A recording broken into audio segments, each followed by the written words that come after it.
Hello, well met. Welcome to the Isekai Gothic Earth game.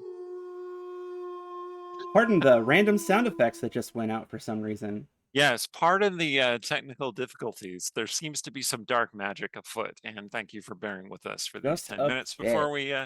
before we start off. I am Eric Scott DeB, one of the founding members of the Dungeon Scrollers. So is Rhiannon, so is Randy, and we have some of our longtime contributors and a special guest tonight. So without further ado, take it away, Allie. Hi, everybody. I am Alexander Pitchford. You can't see me right now, but that is for reasons. But you can hear me, which is the important part. I want to tell you about one of our sponsors, which is, as ever, Idle Champions of the Forgotten Realms. Idle Champions is a strategy game that unites iconic Dungeons and Dragons characters from novels, campaigns, and popular shows into one epic adventure, including Farida, Havilar, and Mehen from the Brimstone Angels novels. The game is available for PC and Mac on Steam and Web, Epic Games Store, Google Play, Xbox One, PlayStation 4, Nintendo Switch, iPad, iPhone, and on all Android devices. For more information, check out idlechampions.com. Hey, I'm Rhiannon Held. I'm a professional archaeologist and I write urban fantasy as Rhiannon Held and space opera as RZ Held. I have two dice partners to tell you about. Norse Foundry specializes in metal dice. When you roll them, it feels like you're skillfully smashing the rigid armor of the monster horde. You can find their dice and accessories at norsefoundry.com. Phoenix Dice is named for the creature that rises from the ashes because they use all recycled materials. You can find their dice and accessories at phoenixdice.com. Hello, everybody. I'm Joel Everett, usually posting in chat as Rumpus Imperator. And after last time, I came prepared. So, and that's all I've got. So, over to you, Randy. Randy, you're muted. Sorry, buddy. Muted. Muted. Yay. Yeah. Hi, Randy Henderson. I'm in an Airbnb. I literally arrived like 5 minutes flying all day. I'm in Richmond, Virginia today. So, woo woo. And yeah, looking forward to it. Welcome to the East Coast. Thank you. Vai, volta pro south. Anyway. Give yourself time. Give yourself time. And our special guest, Ed Greenwood. Hi, I'm Ed Greenwood. Ta-da! And I created the realms way too long ago. As you can see, I'm older than dirt. So if someone has to die, I'm ready. Kind of you to volunteer. It's not going to be you, Ed. It's definitely going to be me, but it's fine. It's fine. It's fine. It's fine. This is fine. There might be multiple deaths. Yeah. I don't want anyone to feel left out. This is a horror game. So, and genuinely a one shot for a change, supposedly. Trust can me, hope. turn it up. Go ahead. All right. Yeah, we're on to you, Chris. Take it away. Have you arrived? Excellent. Good evening, everyone, and happy Halloween-ish. We're here on the 30th. Although those of you who are viewing this may be viewing it on a Halloween or at a later time. The genesis of this evening's adventure was our conversation last week when we were talking about the episode 11 and the conclusion of book 1 of the Dungeon Scrollers Isekai Realms adventure. And we knew that we were going to have Ed for our chat. And we decided we'd see if he was available to play in a game, which did not exist at this time last week. But Eric was kind enough to appeal to my ego, and now you have a game. And so here we are. And since it's Halloween, I thought it would be interesting to explore one of my favorites of the classic sort of like Halloween movie book genre that was appropriate for book 1 of the Dungeon Scrollers. There were a number of vampires that made their appearances there. So it seemed only appropriate to have the grandfather of them all, Dracula, appear in this evening's one-shot. And so what the players know is that the game is based around Bram Stoker's novel, with perhaps some liberties taken here and there, and that it is an isekai game. Beyond that, we will discover with them what will transpire. So, are you all ready? I know I am. Shall I push the button? Well, I don't know. You started us off bad, pissing off Dracula by calling him the grandfather of them all. He really doesn't like that. He like aging like that. Well, I can only do what I can do, Randy. Yeah. So all yes, right. Allie, push the button. Here we go. That was the wrong one. Perfect. There's never a wrong button, really. Hmm. Oh,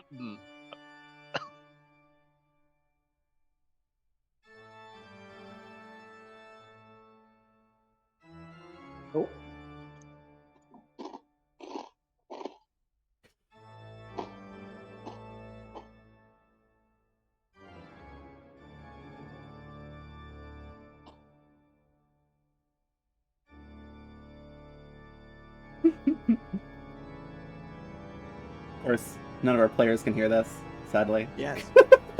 That's right. Just have to rely upon all of you to feel this atmosphere. Although I will say, just have And to we're rely good. upon all to feel this All right. atmosphere. Although So I will say, Oh, Somebody's we're got getting the some feedback on the episode. it's not me. the undead That's not appear to unicorn be so. is very visible in Rhiannon's video, which looks real good on stream. It's a skeleton. It's not Yeah. a zombie. It does look it does look fancy. It's fancy. I just like said it. undead, didn't I? Okay. Did I say That's zombie? true.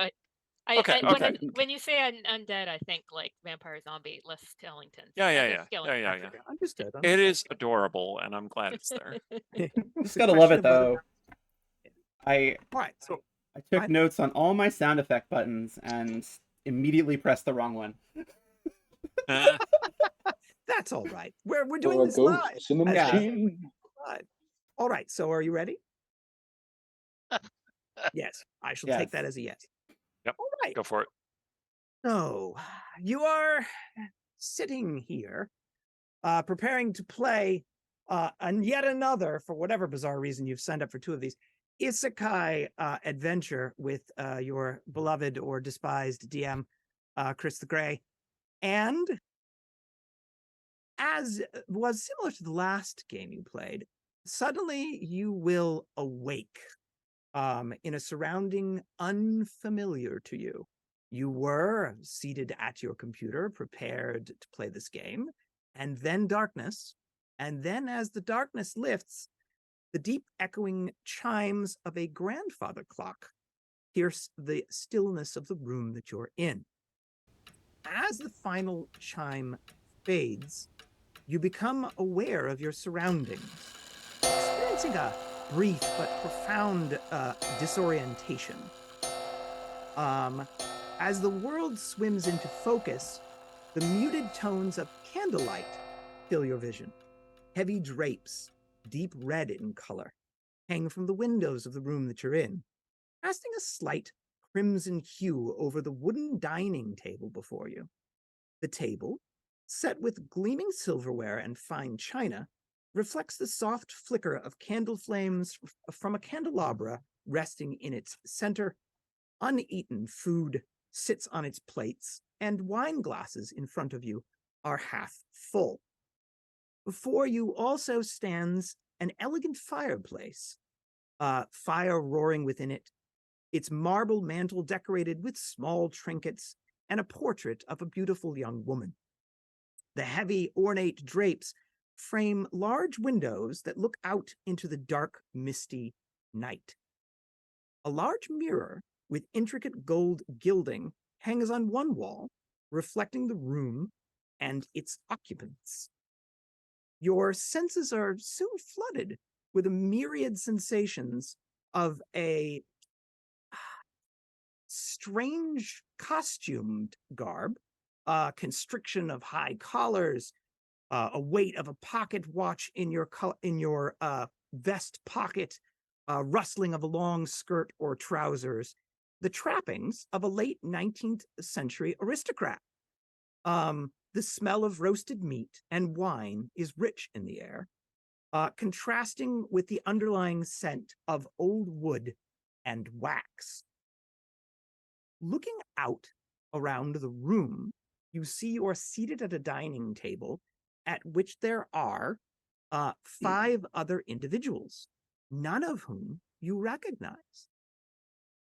I shall describe them for you. There is one woman seated at the table, pale of skin, raven hair, dressed quite primly, with a pretty cameo at her throat, and in dark navy blue with silver trim. There are 3 men, one with a flamboyant mustache, in his 30s, brown hair, dressed less like an English nobleman and more like an American. He has belted at his left waist a Bowie knife. Upon his left arm, a bandage that looks fresh. There is a man who must be a doctor from the look of him. He is also in his early 30s, darkish hair, dark eyes. A man who appears to be an English gentleman of some kind or other, clean shaven but with blondish hair. And finally, an older gentleman, perhaps in his 50s or early 60s, dressed reasonably well, but slightly roughly. You're all a little disheveled sitting around the table. And it dawns on you in a moment 2 things of great interest. One, that there are 1 less member of your group than you might expect.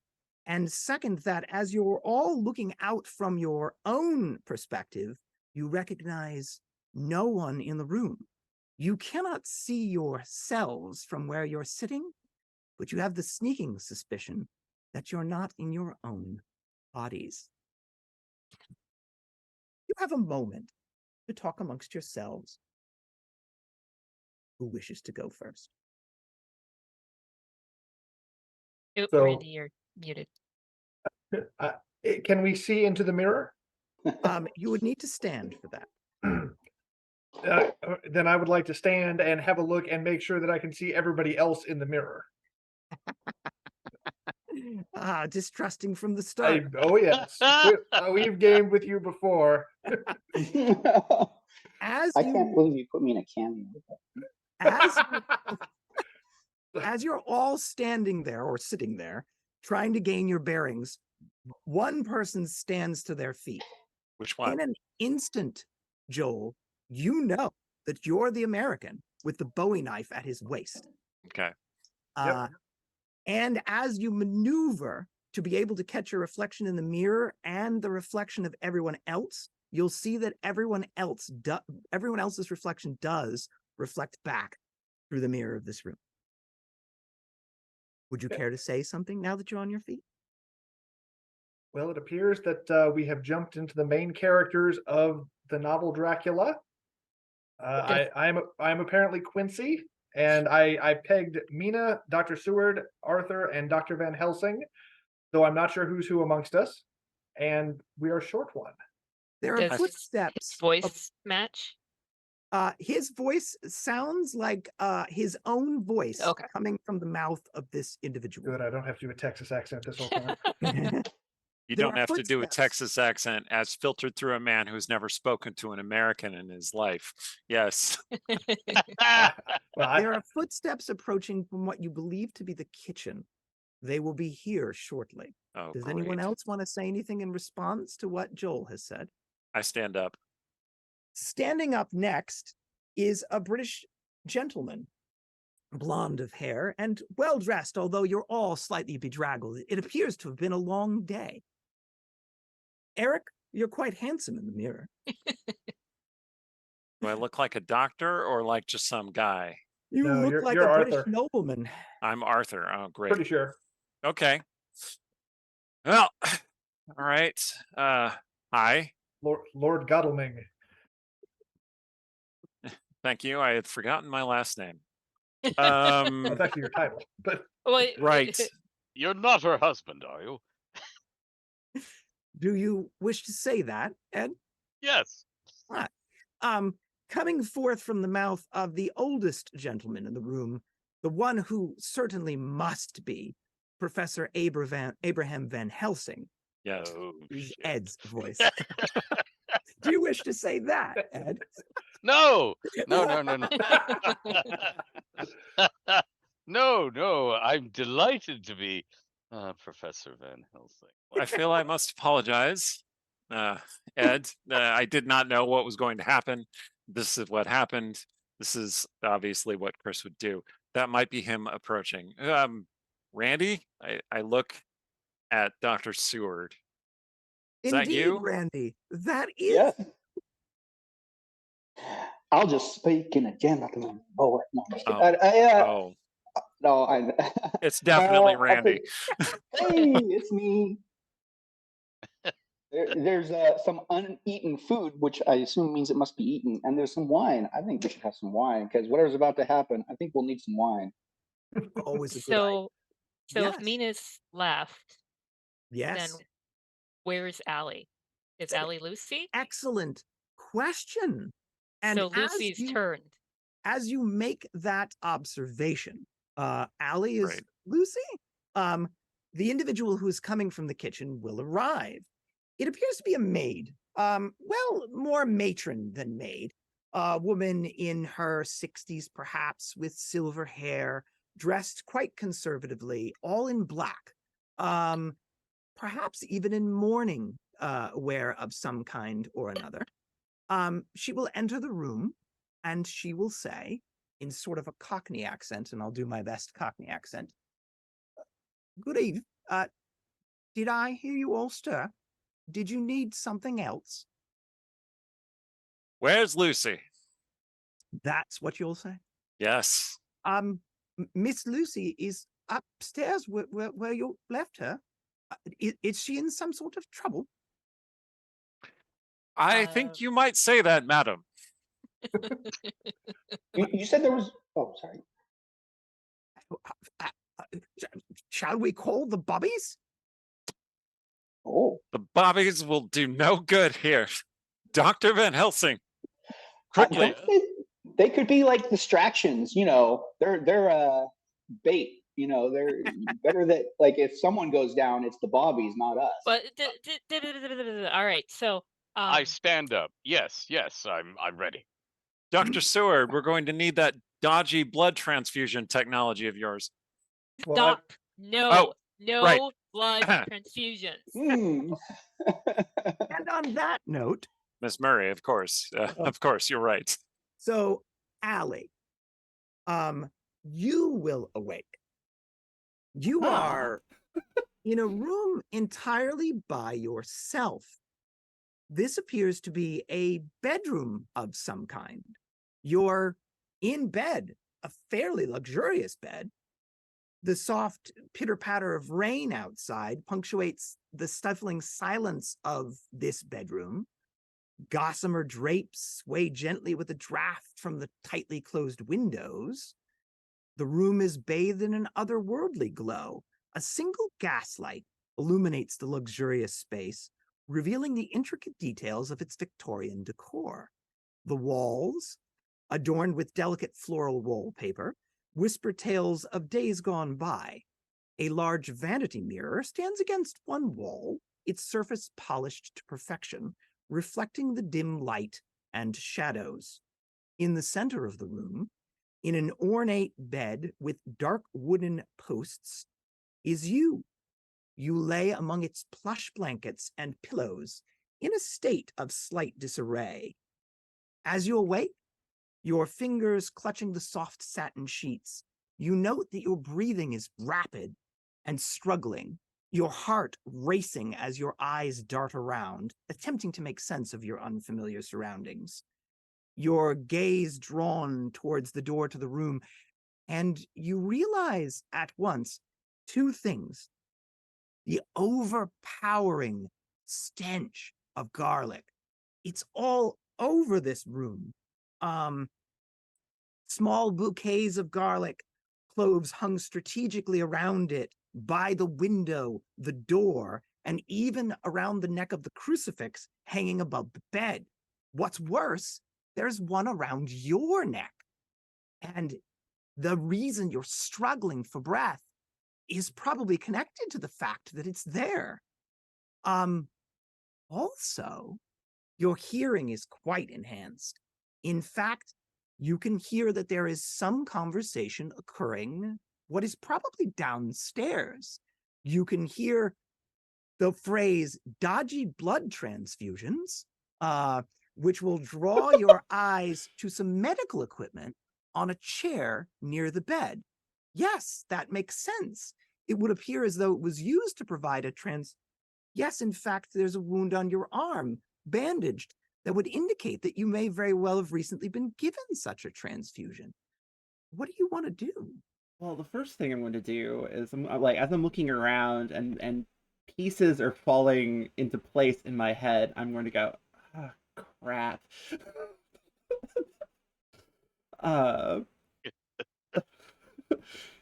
But I will, despite the fact that I'm connecting the crucifix and all that to the labored breathing, and I'm just gonna leave it alone.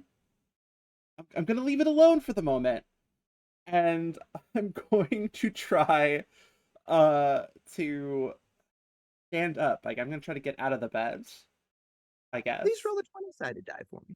Oh, good. We're getting into that now. All right. As I mentioned to the chat, this would not be the first time that Allie's demonstrated love of vampires and vampirism has complicated things for us. So, All right. Maybe your dungeon master even knew that. I rolled an 11. All right. You'll struggle to your feet. This scent is just suffocating you around your throat. But you'll manage to get to your feet. You can hear that they seem to be pitter-pattering around downstairs as well. Do you wish to wait here or make your way towards them? I'll wait here, but if I can, I guess I'll stand and just, I guess, morbid curiosity. I will make my way over to the mirror. Excellent. Well, let's return downstairs and see what mischief they're up to down there. So I believe, Rhiannon, we left off with dodgy blood transfusions. There'll be none of those. we're all hearkening to Miss Murray here. Based on the bandage on my arm, I assume that we are at the point in the story. Quincy is the first one to give her a transfusion in the story. And based on my bandage, we've already hit that point. But that also means we have a couple of transfusions or a few more nights, because I believe she gets 4 transfusions before before the end. So we have a little time. So the housekeeper, whoever, right? She's still around. When she saw you were talking to each other, she drifted towards the kitchen again. Okay. Assuming that she was not needed. She, in fact, informed you where Lucy was, asked if you wanted to call the Bobbies. There was some confused conversation around that topic. And then you began what appeared to be, to her, delusional talk, at which point she excused herself politely. She went towards the main hall, Rhiannon, if you're looking to track her down. No, I wanted her out of the room. Well, as it turns out, you're in luck. You said there was a grandfather clock. What's the time on it? 8 p.m. Oh, good. So we got the whole night ahead. The night is young, Randy, and so are you. So, Joel, like, I know the story of Dracula and I have read it, but it's been a while, so I don't know the ordering. I think you're the one that is our source on that. May have binged over the weekend. Yeah. Prepared. I So got the notes in mind. what I'm thinking of it is I watched this. the 1992 movie. Oh my goodness. you Americans. I'm not sure that's going to help. Sorry to interrupt. I don't think it is either. Before we continue, did my briefcase of equipment come through? I'm afraid not.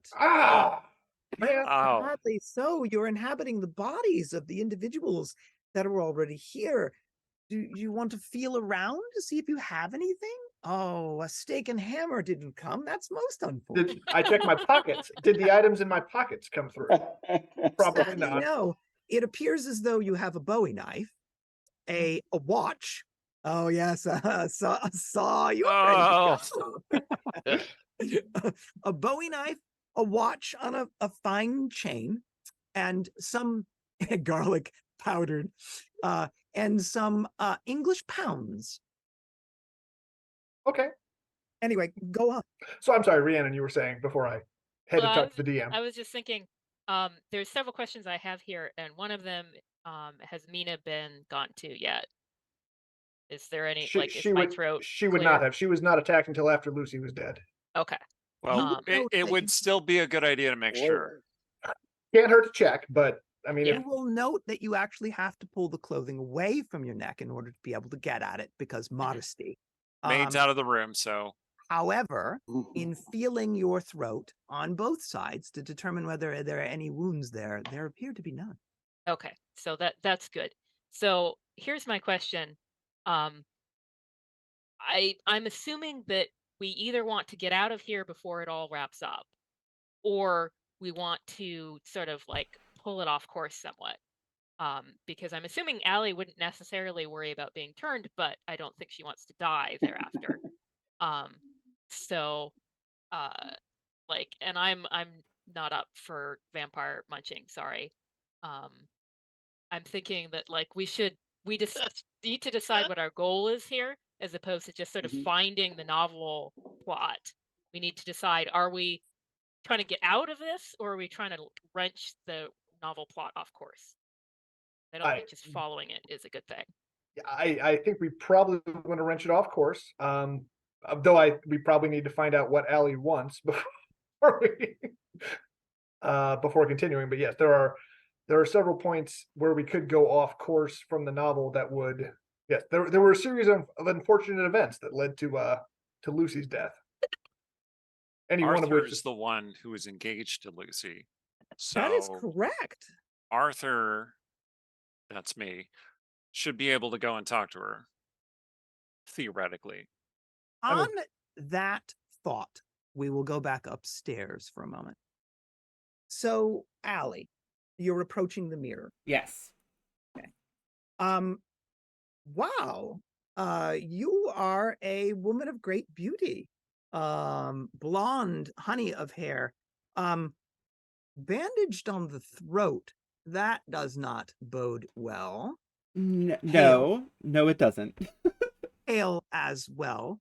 But in a fine dressing gown, throat slightly undone so as to ease your breathing, barefoot, as you are in bed. And, well, now that's troubling. Your image in the mirror is just ever so slightly indistinct. That's very not good. All right. Well, knowing where I am and who I am, because that's not hard to figure out at this stage, I will, I suppose, sneaking out to find everybody else, or to try to find other people, would be difficult because I'm not exactly dressed decently. And so I will go back and sit on the edge of the bed and try to process all of this, because this is a lot. This is a lot. And having, especially recently refreshed myself on the events of the story, contemplating my own mortality. Reasonable under the circumstances. You may, oh technical mistress of the night, flip the cards. Already done. Excellent. So, back downstairs, I think you were talking, Arthur, about how you should be permitted to go to your affianced's bedroom. That seems reasonable under the circumstances, does it not? Reasonable under the circumstances. I shall require a chaperone. Dr. Van No, I Helsing, can- you should come with me. Yeah. And Yes, Dr. yes. Seward, you should come with me. And Quincy, you should come with me. And Miss Murray, you should also come with me. I can bring my leeches, my trepanning Wait, drill, whatever it is that I have on hand. But I So- just want to so I just want to clarify one thing, that the antagonist in this particular story may not be Dracula. The antagonist in this particular story may be Allie. So we actually are short one member of our company, Jonathan Harker, aren't we? Jonathan Harker does not appear to be in the room, if that's what you're asking. That well, is he what I was wouldn't asking. be at this point in the story, right? It is interesting, though, that you would say that name out loud at that particular moment, looking for a missing person, because right after you do, you'll hear echoing from the front hall a knock upon the front doors of Uh-oh. Hillingham. Ah, he knows his cues. Joel, you had to say it, didn't you? Well, I mean, I'm pretty sure he showed up with Mina in the story, but okay. Yeah, that's possible. That's possible. So It would Should we- appear as though your matron or maid is attending to the front door. Okay, back in character, I guess. Van Helsing, do you have a bag full of vampire killing stuff? Yes. Do Oh, I? excellent. Do I? On you at this particular moment, Ed, you do not. It must be Uh-oh. somewhere in the house. Darn. As you Mm. feel your pockets, however, you will note that you do have two items that are of potential interest in your vest pockets. One is a small gold crucifix, Ooh. and the second is what appears to be a holy wafer emblazoned with the cross and a starburst around it. Oh, very These are tucked useful. into your left and right vest pocket, respectively, Oh, and no corkscrew. and no corkscrew. I love when you just find a pocket cracker. It's the So best. you think your equipments might be in the house. They don't have to be summoned from the Netherlands. This is a good thing. This is a Yeah, good yeah. sign. good start. Yes. Yes. Yes. Well, yeah. Front door is opening up. Whoever your guest is must be coming through. The largest dangers in the novel, as I recall, were ignorance and logistics. So What about ignorance of logistics? yes. Oh no, it's a FedEx horror story. I see it as more of a UPS horror story. than- Oh, okay. To each their own. So, you're all getting up as though you were planning on all traipsing upstairs, or were you waiting for your guest to join? I think so. I would actually like to track down the maid and instruct her that she is not to admit anyone without speaking with one of us first. So she will not invite anyone in. You might be late there, given Yeah, well, the door knocked and the maid went to answer it, but you Mhm. could go to inform her of that now if you'd like. Slam Yes. the door in somebody's face. So, Well, I mean, you are the American. We'll understand. You is go my be as corset, rude as your heart. tight-laced? Sorry. What so were yeah, so all right, so I move toward the door to try to intercept the maid, though it's possibly too late. And Rhiannon, you said what? I asked if my corset is tight-laced. I don't remember if Dracula. Yes, your Had that. corset is tight-laced. Okay. You could probably take one of the knives on the dinner table and cut it if you'd like. Well, I'm not gonna cut it. Fair enough. No, You'll I have just it. if I can step aside long enough to loosen it, like my clothes probably won't quite like fit, but it'll be good enough. I suspect that's probably true. Does Is she anyone do that by herself, or does she need someone to assist her? is, Th- is I'm not. anyone- I'm not volunteering myself. I'm just saying. I know clothing is very complicated. In the I am a Victorian trained era. doctor. No. we will see, I suppose, in a moment. But right Okay. now, Joel Yeah. is headed towards the front doors. Is Joel going alone there? Apparently. I will trail after him as though to call the rude American back, but Fair not enough. really. I'm gonna happily let him. So interrupt. I'll take you through it. Joel headed to the front doors, hastening a bit, recognizing that perhaps he's late to the idea of telling the matron not to let anyone in. But Jonathan Harker is a friend. Eric hastening after Joel, realizing Quincy, that I he's say otherwise Quincy. going to go by himself. Are you affecting a British accent? Only when the maid's around or Jonathan Harker. So when you call out Quincy, then that Quincy, would be I say Quincy. Okay, yes, there we are. Yeah. Okay. Rhiannon, contemplating the complexities of loosening this corset, standing near the table. I mean, so I'm not gonna like half disrobe in public, but Yes. as soon as I Do can you- decide to do something with that. Gotcha. Anything I can do to help? Anything Well, behind on lace? Well, loosening so corset? if I'm remembering my 19th century costuming right, which I'm not because I'm not very well trained, but usually there's sort of it's not one dress, there's two pieces. So I just take off the top, and then the corset laces up the back, but it's hooked at the front.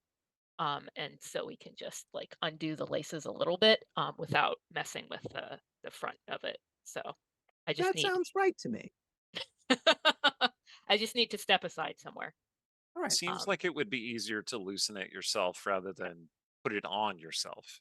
Putting I it mean, on probably requires someone else. Rhiannon does her own corsetry all the time, Good, good. and I Okay, don't good. tight lace, but Okay. Good. We're And good. so, Randy, it would appear as though Rhiannon does not require your assistance. Is there something that you would like to do instead? Perhaps head towards Lucy / Allie, or do you want to wait to see if Mr. Harker joins you? Joel and Eric are heading to the front door, That is correct. and Van Helsing is Awaiting you. enjoying I some suspect. wine. Yeah. What did We Van last Helsing do? week- Yes, checked in with Van Helsing. Would you like to see what he does first and see as your Yeah, mentor? I think I'll. Yeah. Okay. So, Ed, you see Mhm. everyone dashing off in different directions. What would you like to do?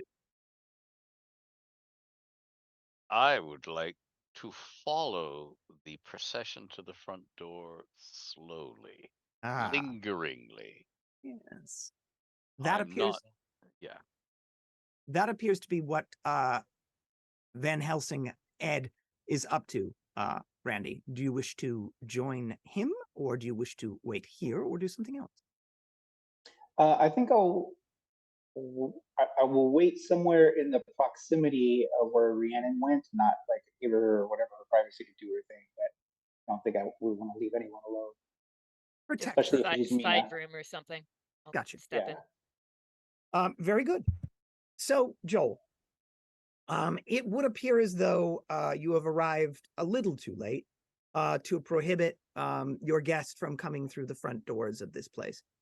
As you arrive at the front door, you will see a gentleman, very well dressed, tallish, 6'4", mustached, long hair, wearing a black suit, red cravat, and a long black cape. What do you want to do when you lay eyes on him? Crap.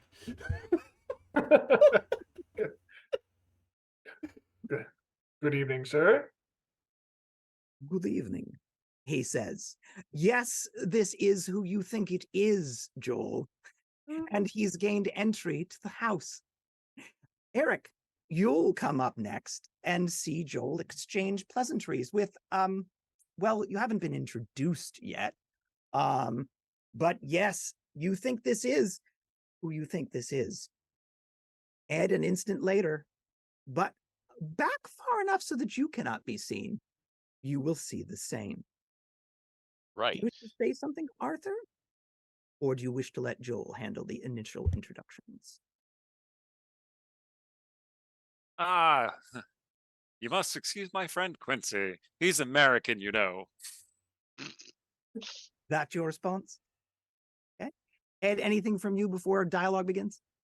Me? I'm Ed. Yeah. I'm fading away into the background because I have to go. I have to go find my stuff before it's needed. Got it. Check. So, not being seen, ducking back into the room that you came from. Yeah. Noting that Randy is guarding the exit to the small parlor that Rhiannon has entered to take care of what Rhiannon needs to do. I'll come right back down for dialogue in a moment, but first, Allie, you'll feel almost a rush or a thrill, something or something. You've got a connection to a person. That person just entered the first floor of this house. You suspect you know who that is. Yeah, okay. A lot of emotions going through my head at the moment. Well, the first thing I'm gonna do is say, shit. Like, this is not good. This is Very not appropriate. under the not good. circumstances. This is not good. This is not good. This is not good. All right. I'm going to look around.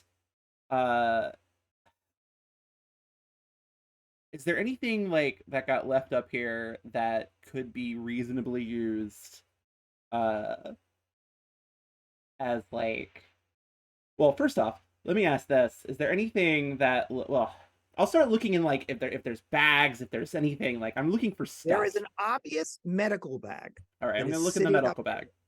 next to the transfusion gear. Okay. You would be surprised if there wasn't at least a scalpel in there. Scalpel. Okay. I don't know if that will do anything because I'm 90% sure I know who that is. So, is there a chair nearby? There are 3 in the room. Can I flip the chair over and break one of the legs off? Is this a Buffy the Vampire Slayer style staking I am for fun and profit situation? I am going to try to be prepared. Fair enough. So yes. You'll find that you are still fairly weak, Ugh. however. Yeah, I It's figured. this damned garlic around your neck. But you're flipping the chair over. If only you were a little stronger, you're reasonably convinced that you could break one of these legs off without so much exertion as you're using now.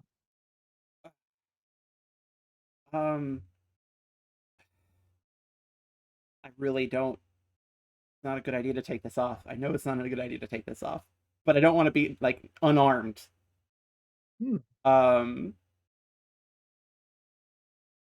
Maybe I can put it back on afterward, and I'll. So I will try to take it off. All right. You'll find that it eases right off. And in fact, as soon as it is away from your neck and where it's spreading its odor up into your nostrils, your breathing is clearer. In fact, you feel somewhat energized. All right. Okay. All right, I'll set that aside, and then I'll try to break the. I'll leverage however I can to break the chair leg off. And as you work on that, we will return back downstairs. I believe your guest was about to address you. Good evening. I was not expecting to run into a gentleman of the house. I hope you do not mind my intrusion. I have come to offer my respects. I am Count de Ville. I mind it quite much, actually. You were not announced, and I did not expect you. I shall require an explanation of these respects that you intend to offer. I am Arthur Holmwood, and I am in charge of these premises so long as the lady of the house is indisposed. Ah, yes, Lord Goldraming. I do not wish to offend you in any way. Well, you have, sir. Remove yourself from the premises immediately. I'm afraid I was invited by the lady of this house, and when I read in your newspapers her untimely death, I had no choice but to come and offer my condolences. I understand, my lord, that this is a difficult time for you and your family, but truly you will not do me the disservice of not allowing me to say to her beautiful daughter Lucy, who she invited me to come and meet, my condolences. You are an English lord, after all. In my head, I'm like, God damn it. Yes, well, I think he's got you. you shall come and have a drink with us first. My Fine. dearest Lucy is much, much weakened and obviously terribly bereaved. And I we would must like give to her s- time to prepare. I would like to scratch my neck and see if I'm wearing a crucifix under my collar. You are not. You are Okay. not. Worth a shot. Yeah, fair. So I apologize for my rudeness. It is such a difficult time. very understandable. especially for a young man like yourself who has also recently lost his father. I yes. realize the burden of assuming the lordship must be a difficult one. And to have your young bride to be additionally shocked by the death of her mother, most distressing. Please Yes. lead on. Power, wealth, privilege. What a tragedy. Please come. We shall have a drink. I Right assume this you're way attempting- to the I assume grand. you're attempting to keep up your British accent. Okay, Yes. fair enough. Yes, some goals, some goals. This way. Yes. All right. So I assume, Joel, you're just sort of following in their wake. After you, gentlemen. Okay. Making And- sure my Bowie knife is cleared for a quick draw if needed. Have as I needed. introduced my companion Quincy? He is American. Don't draw attention to me. Do not hold that against him. Never mind. Look over here. The United States of America. Yes, I hear the colonists call themselves that these days. I have never met an American. I am very curious about. Very few of us English have. It's a lovely country. You should definitely go visit. Possibly Where very soon. are you from? Within it, Mr. Morris. My I'm so- understanding. Where are you from within it, Mr. Oh, Morris? I am from Texas. Ah, indeed. Excellent. It is a very large state in the southern part of the country. Is this not true? That is it. Yes, I am impressed with your knowledge of my country. Thank you. Recently acquired. Yes, I have been, since my arrival here in London, making a study of the world as it is today. So you'll arrive into that room. Rhiannon, you've ducked out, you've managed to loosen this thing. You'll overhear the conversation occurring because it's not quiet in any way. So you're sort of up to date on what they're talking about in there. You can see between you and that room, Randy, who's just sort of providing support as needed if there were some danger to you. But he's looking in the direction of the guest to come and not where you are at this particular moment. Is it your intention to go back out into the room now that you have loosened your tire? No, I think hearing the conversation, I'm going to try to slip upstairs to see Lucy, Ellie. So I'm not 100% on the floor plan, but what I'm thinking is that I would come up behind Randy, tell him where I'm going, and then just try to sort of slip out. Gotcha. Okay. I was So- being intentionally very loud so that you would hear that we were coming. So Randy, Rhiannon will do just that.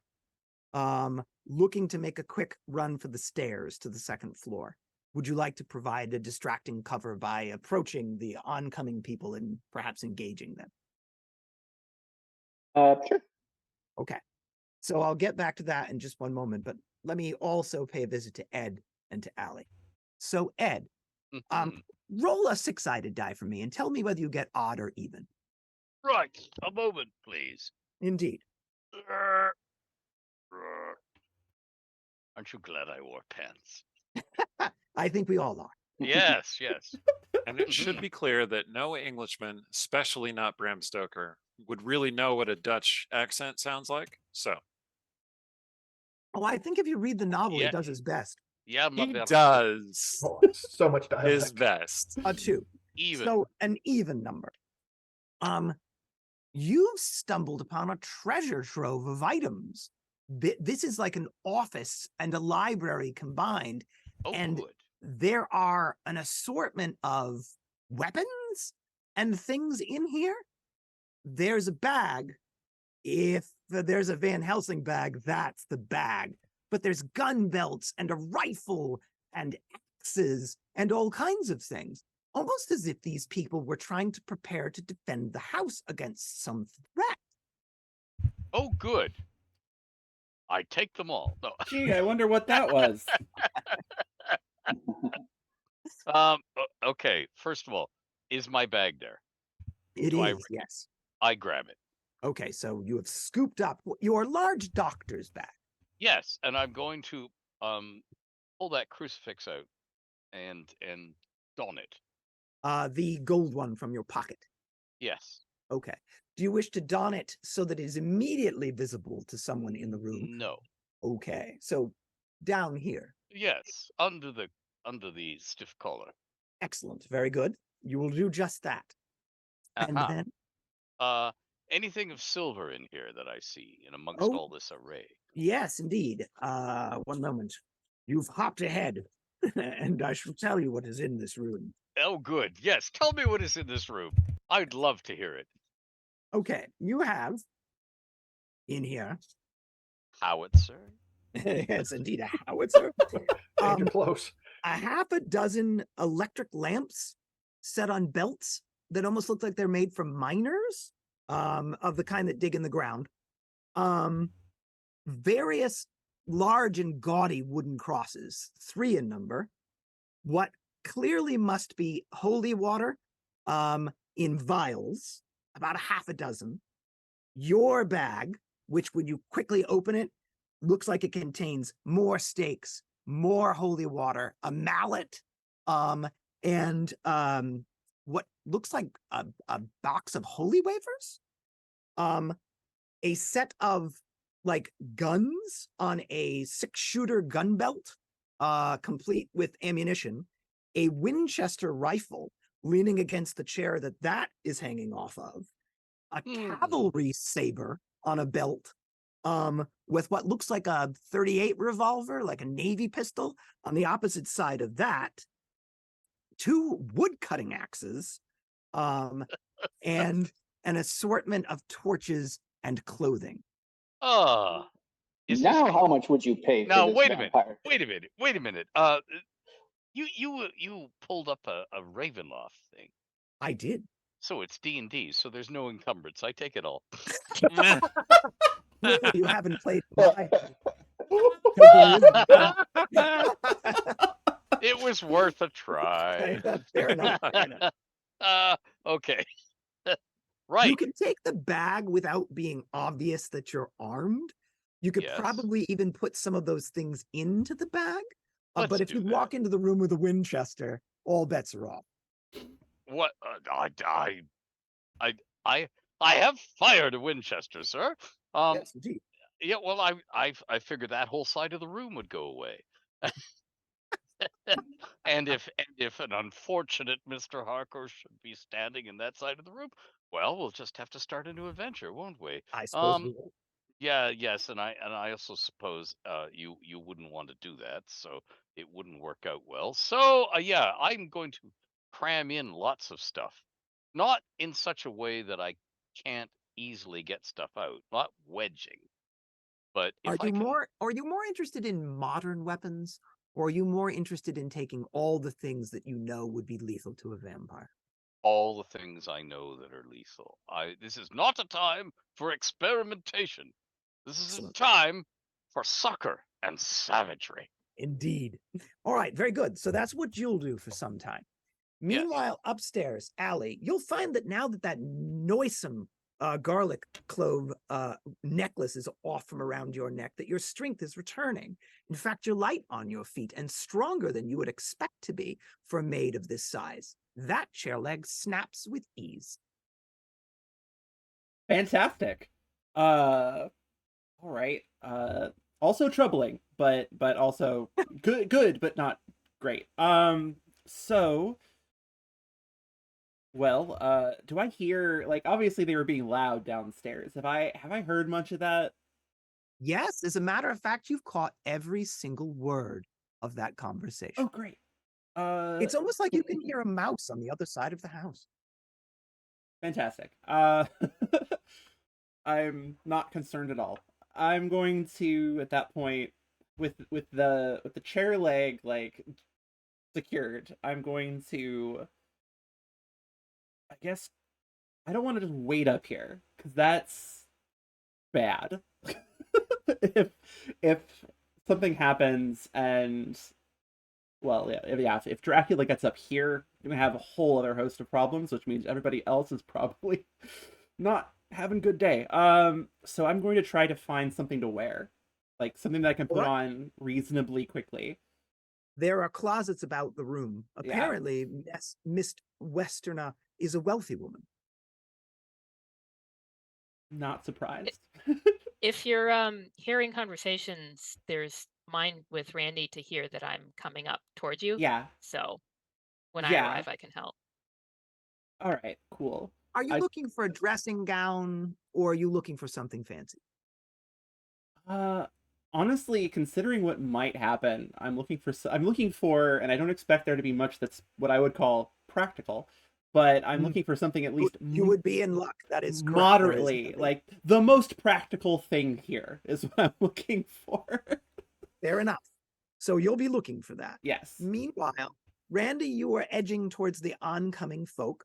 You will see that there are 3 gentlemen headed in your direction. Eric leading the way, Joel in the rear, and a tall, distinguished-looking gent. Oh my God, that's Dracula.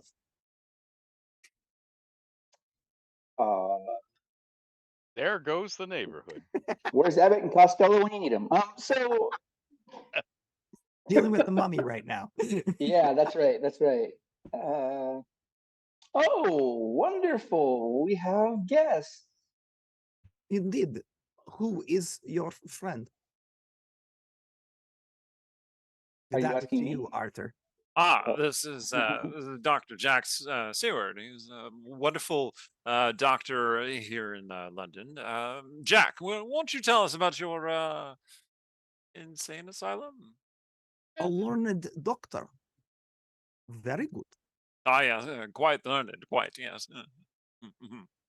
Oh yes. Yeah, we lock up people and we learn about how little we know about For their own good, yes? For their for own their good, own of good. course. That's Of course, right. of course. Of course. Of I'm just course, gonna of course. interject really quick. While I'm up there, I'm gonna hear Arthur talking, and I'm gonna go, that's Eric.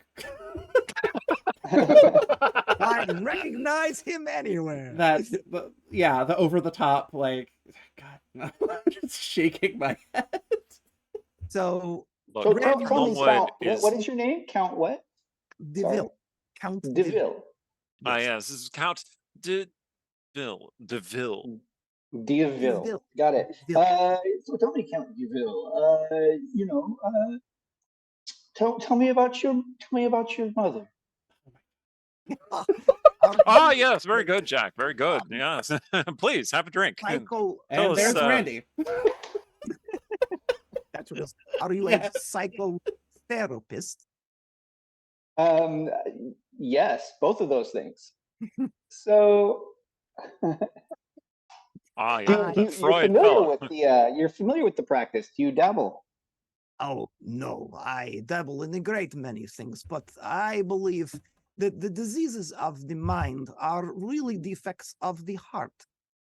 In my country, the blood is what is important. Oh, that's kind of sweet. I like that. We are an old people. We have a simple understanding.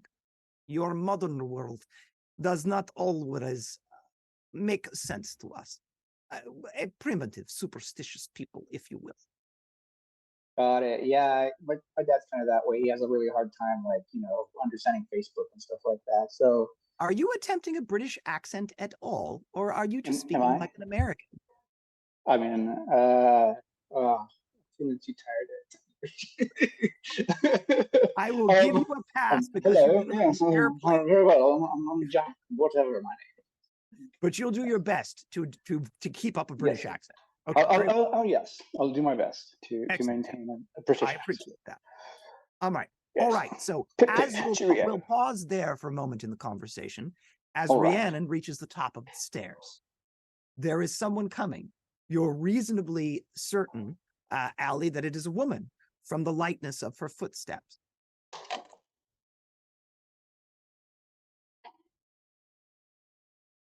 You are on mute. I will put the steak somewhere out of the way. Like I will quickly set it down out of sight, and then move back to sit on the edge of the bed. Because I don't know who's coming. I don't know who's who. I know something, but I'm gonna hedge my bets and sit and look startled and innocent, and Excellent, excellent. Rhiannon, I was going to note that it might be difficult to find the room that Allie. Oh no, but there's one that has garlic just festooned around the Yeah. outer end. that'll do it. That really must be the place. Do I feel anything when I like pass through the garlic door? No, just Okay. the smell of garlic. I mean, if you like garlic, it's lovely. Well, not to that degree, but okay. A bit cloying, then perhaps. You never have enough garlic. So, would you like to knock upon it or just open it? I'll knock. Okay. There's a knock at your door, Allie. All right. Trying to affect my best imitation of a British accent, which is probably not great. I'll go. Come in. You're beckoned into the room. Let's see. Everybody else is playing along, but I think I'm gonna come in and then say, Ellie? Oh, thank God. Okay. You will lay eyes on each other. Yeah. Clearly, that must be Mina Murray Harker. The raven tresses, the pale skin, the proper look. That must be her. And that's clearly loose. Oh, she's looked better. She's looked better, probably. The room's a bit of a mess. And there's so much garlic in. Could you roll a 20-sided die for me, Rhiannon? Okay. One moment. The raven tresses, the look of determination, the sense that she might be the most useful character in the narrative. That it's clearly Mina Murray / Rhiannon. / Rhiannon. 19. All right. Oh, then just go. Yes, you were. Oh, thank God. Allie, you'll say. So the others are all downstairs. No Jonathan Harker, because I guess there aren't enough of us. Well, I think if I'm remembering right, I think at this point he'd be back in Transylvania, I thought. Oh, okay. Yeah, I don't know the order. Joel is the one who's keeping track of this sort of thing. But you are partially turned at this point. Is that Roll another 20-sided die, Rhiannon. okay? 13. You'll notice as you say that there is a garlic necklace sitting on the bed. That was probably it meant to be a necklace. It was probably around a neck at some point. Now it's not. You didn't notice, Allie, that she noticed that. So how do you feel? I'll be honest, not great.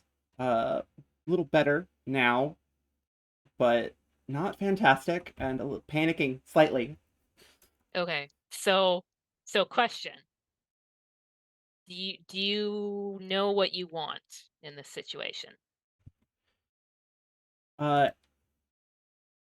Yes, to not die. But Okay. also to look, I know how this works in this story. You get turned by that guy. You're in his thrall. I don't want that. What about if we kill him? I don't know. I don't think we have time to kill Dracula ourselves. But... Yeah, I also don't. I honestly don't know what happens to vampires in this narrative when you kill the janitor. I don't like. Well, do you remember more about Dracula? Because it's been many years since I read it. Also, we could ask Joel. Mina got munched on at one point, didn't she? But she came out okay. Yes, she came out okay. I mean, at least in the original narrative, yes, she gets out okay.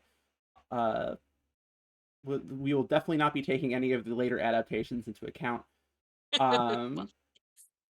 But also, I have read League of Extraordinary Gentlemen. I am aware. Yeah. Well, there's a lot of adaptations like to make it so that she ends up turning into a vampire, and it's not the point. Look, and I'll get up and I'll move over and I'll hold up the steak that I broke off the chair. I felt him come in. That's not good. Yeah. I would definitely say that it's not, but this I needed something. I had to. Oh, right. And I'll pick up the the garlic crucifix thing. I I had this on. I Put it couldn't. back on. You could put it back on. Yeah, I should. Just the idea of putting that back around Mhm. your neck, knowing how weak it made you feel. I mean, if I put this back on, Mm. I'm not gonna make you, but like, what about when he starts giving orders? Yeah, I don't know what would happen then. Um, bit of a catch-22, I suppose, because if I leave it off, I'm stronger, but then he might be able to control me, maybe. But if I put it back on, then I'm basically useless. Well, give it to me, and then Sure, I'll- I'll hand it over. And as you hand it over, we will go back downstairs. So, Ed, you have acquired as many things as you can practically stuff into this bag, leaving behind modern tools of war and just instead having the ancient ones. And you are ready to return to the room where everyone else is. Would you like to do that? No. Hmm. I would like to approach the room, but at the moment remain hidden because I seem to remember that the guest and I have a history. Very good. So you will do your best to approach the room so you can get advantage of what's going on without being seen from where you are. You can hear the conversation that is taking place, Hmm. which we left off with the good Randy explaining the intricacies of psychotherapy and the Count de Ville explaining his more primitive superstitions. So, again, I do not wish to intrude upon the family at a difficult time, but I have come to offer my condolences for the loss of Miss West Erna. If I may see Miss Lucy to offer them, I would be most appreciative.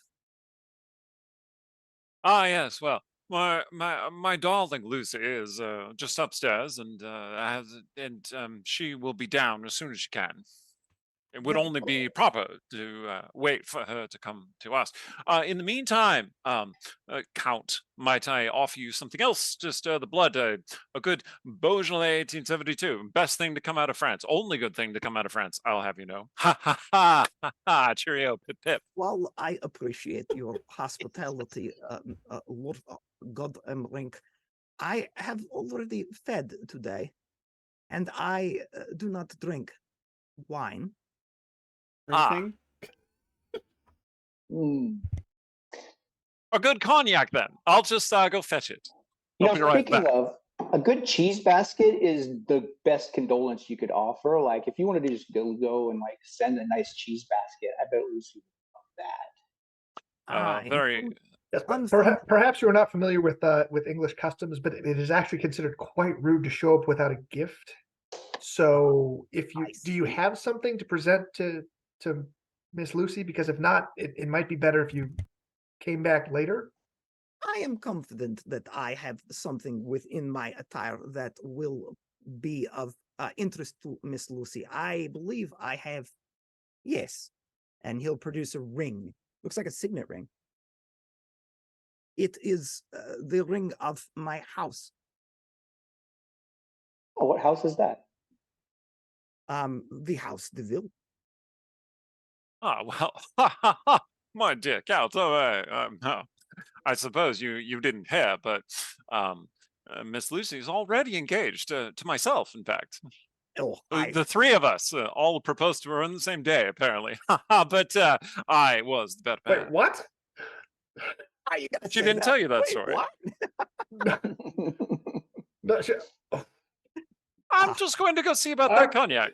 I feel as Hmm. though there is some English joke I am not understanding here, but I do not wish to offer you any offense, my lord. I do not wish to take your Lucy from you.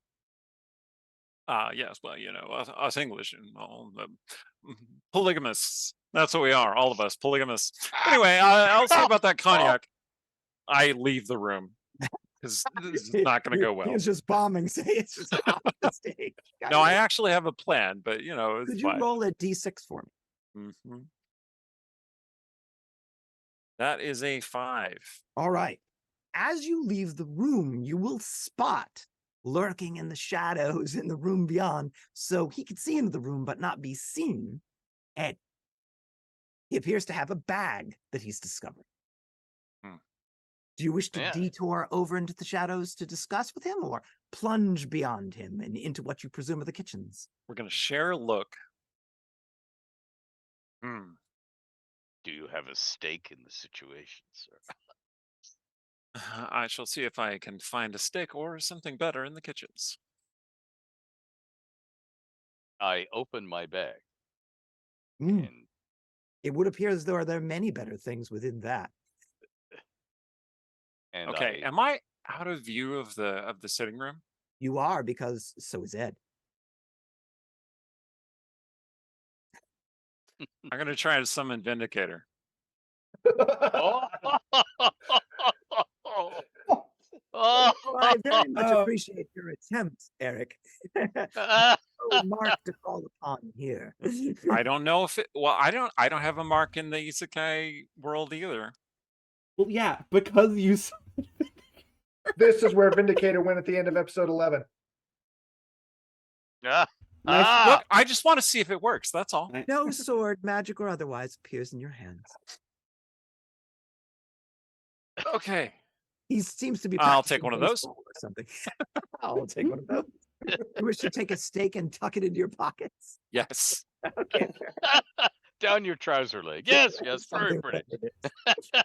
All right, Is that so a the steak two in of your you will pocket? have that No. conversation while Randy and Joel are back in the room with Count DeVille. Anything else that you gentlemen wanted to discuss with the good Count while you were waiting for Eric to return with cognac?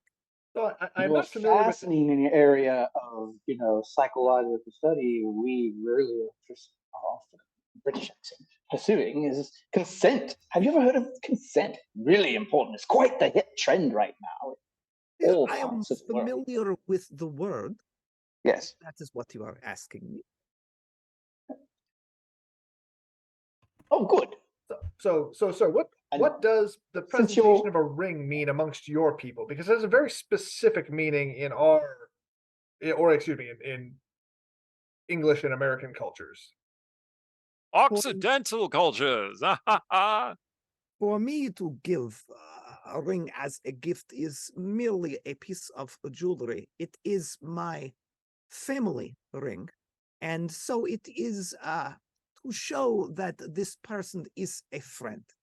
I was briefly acquainted with her mother, a lovely woman who showed me great kindness, a foreigner in the streets of your London.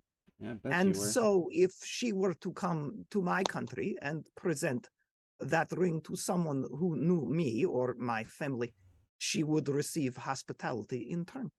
That is its meaning. What is its meaning here? Well, traditionally, when you present a ring to someone, that would be a proposal of marriage.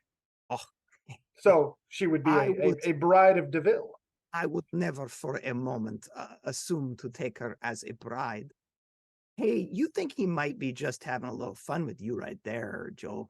We're killing time here. Okay.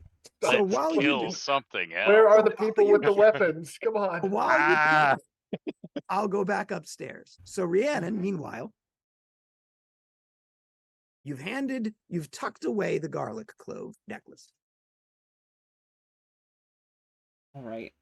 I was about to get changed, so I didn't want to just sit up here while everyone was handling that, because if he gets up here, like past all of you, and I'm alone up here, I'm not confident that it's going to end well. Okay. Well, so she's in a nightdress. Is that Yes, there's a Um, dressing gown that is very readily available that covers quite a lot, and slippers. If you wanted to do that, that's probably the quickest thing to get you downstairs. it's up to you. Because I mean, you can use a dressing gown kind of like a chemise, and skip the corset, and then the clothes wouldn't like fit well, but presumably you could pull them on. So Good idea. Let's do that. Let's do that. okay. Very good. So you shall do precisely that and Mhm. begin to make your way downstairs. Yes. Ed and Eric, you've got cognac. Now what? Well, we drink it, of course. No. As one should with all Yeah. cognac. Yes. You joke, but no. He's Uh, offering Okay, you cognac. I give the good doctor some cognac, and then I pour out the rest. Give me Is that it holy perhaps water. into perhaps a potted plant hereabouts. Yeah, Just a potted plant. don't choose a potted plant that will burp, okay? That'll give us away. And then there's holy water, right? Holy water Oh, you've got at Yes. least a half a dozen vials of it, Ed. Yeah. into the cognac. Yeah. Okay, So now you have spiked half cognac. that's right. Okay. It's Fair enough. slightly watered down, but he's not going to notice. It's Well- just going to burn. Ah, Knowing how many popes drank cognac, that's a holy drink, yeah. that's right. Very well. And now, I'm going to head back into the room. I found it. Ed, Count, are I you insist. going You to must try remain- this. You must Are try you going this. to remain in your vantage point? Yes. All right. For the very good. moment, I'm remaining in my vantage point, Excellent. choosing a right time to rush in. It is an English tradition to share a drink on the with when there is one who is bereaved, and you would be dishonoring Lady Western Rose's memory if you did not partake. I pour And Emma cognac. This drink is Cognac. Tastes like fire. You'll love it. I will consider your generous offer. The faith, which I call my own, does not permit one to consume alcoholic beverages. I presume have this just- is an alcoholic beverage. Slightly. I have just a thing for you. Quincy, you have a spittoon, yes? All you Americans have spittoons. I We just do not assume you have a carry spittoon. one Carry around. it Do not with have a me, spittoon, but I Quincy. can probably go find one. Well, you see, I am told about this this wonderful tradition of even if you do not wish to consume the beverage, you can swish it around in your mouth a little bit and then Oh, the out into the taste- spittoon. the tasting bucket. Anyway, okay. Exactly. Tasting The bucket. tasting buckets. I don't, Americans, it was strange traditions. Anyway, I thought we might make use of that. Huh? Yes. I see. Fetch this tasting bucket, and we shall see. Excellent. All right, and ladies, you're approaching the room. Yes. Allie, the closer you get, the more energized you feel. You can sense him there. You know exactly where he is now that you've closed to within about 50 feet of him. Being near Okay. him makes you feel strong. I'm gonna actually start like slowing and hesitating. Need Uh, the necklace. Do we see him reacting to her approach? You Nope. might. Okay. I'll say very quietly. You might have to put it on me. I don't know if I can. So is it easy to take off the garlic? Because I'm thinking like if we can kind of like tuck it a little bit, the crucifix will be easier for that than big cloves of garlic. Yes, the crucifix would be easier than big cloves of garlic. Can I pull them off without too much trouble? The cloves? Yes, certainly. What Okay. are you looking to do with them instead? Drop them in the corner. I mean, you could always put them in my pockets. Oh, there we go. The crucifix is a separate thing from the garlic. Oh, okay. So you can Well, one that or it in that case, I'll hang on to the ring of garlic and put the crucifix over Ellie's neck and like kind of tuck it into her neckline. So an interesting thing happens when you pull the crucifix out and begin to approach Allie with it. Allie, that is painful to look at. That is painful to look. You want I to will- stop her coming Yeah, closer. I will like back away and like. Could you roll a 20-sided die for me, Rhiannon? I mean, I have the same reaction, but I mean, fair, but You probably Strictly won't burn. ideological. It's a crit. I rolled a 20. I don't know if a crit is meaningful. Yeah, I guess you're just going to notice that. You crit her with the crucifix. Do you want to stop approaching? Clearly, you're panicking her. Yeah, I mean, I'm gonna say, well, shit, and stop coming closer.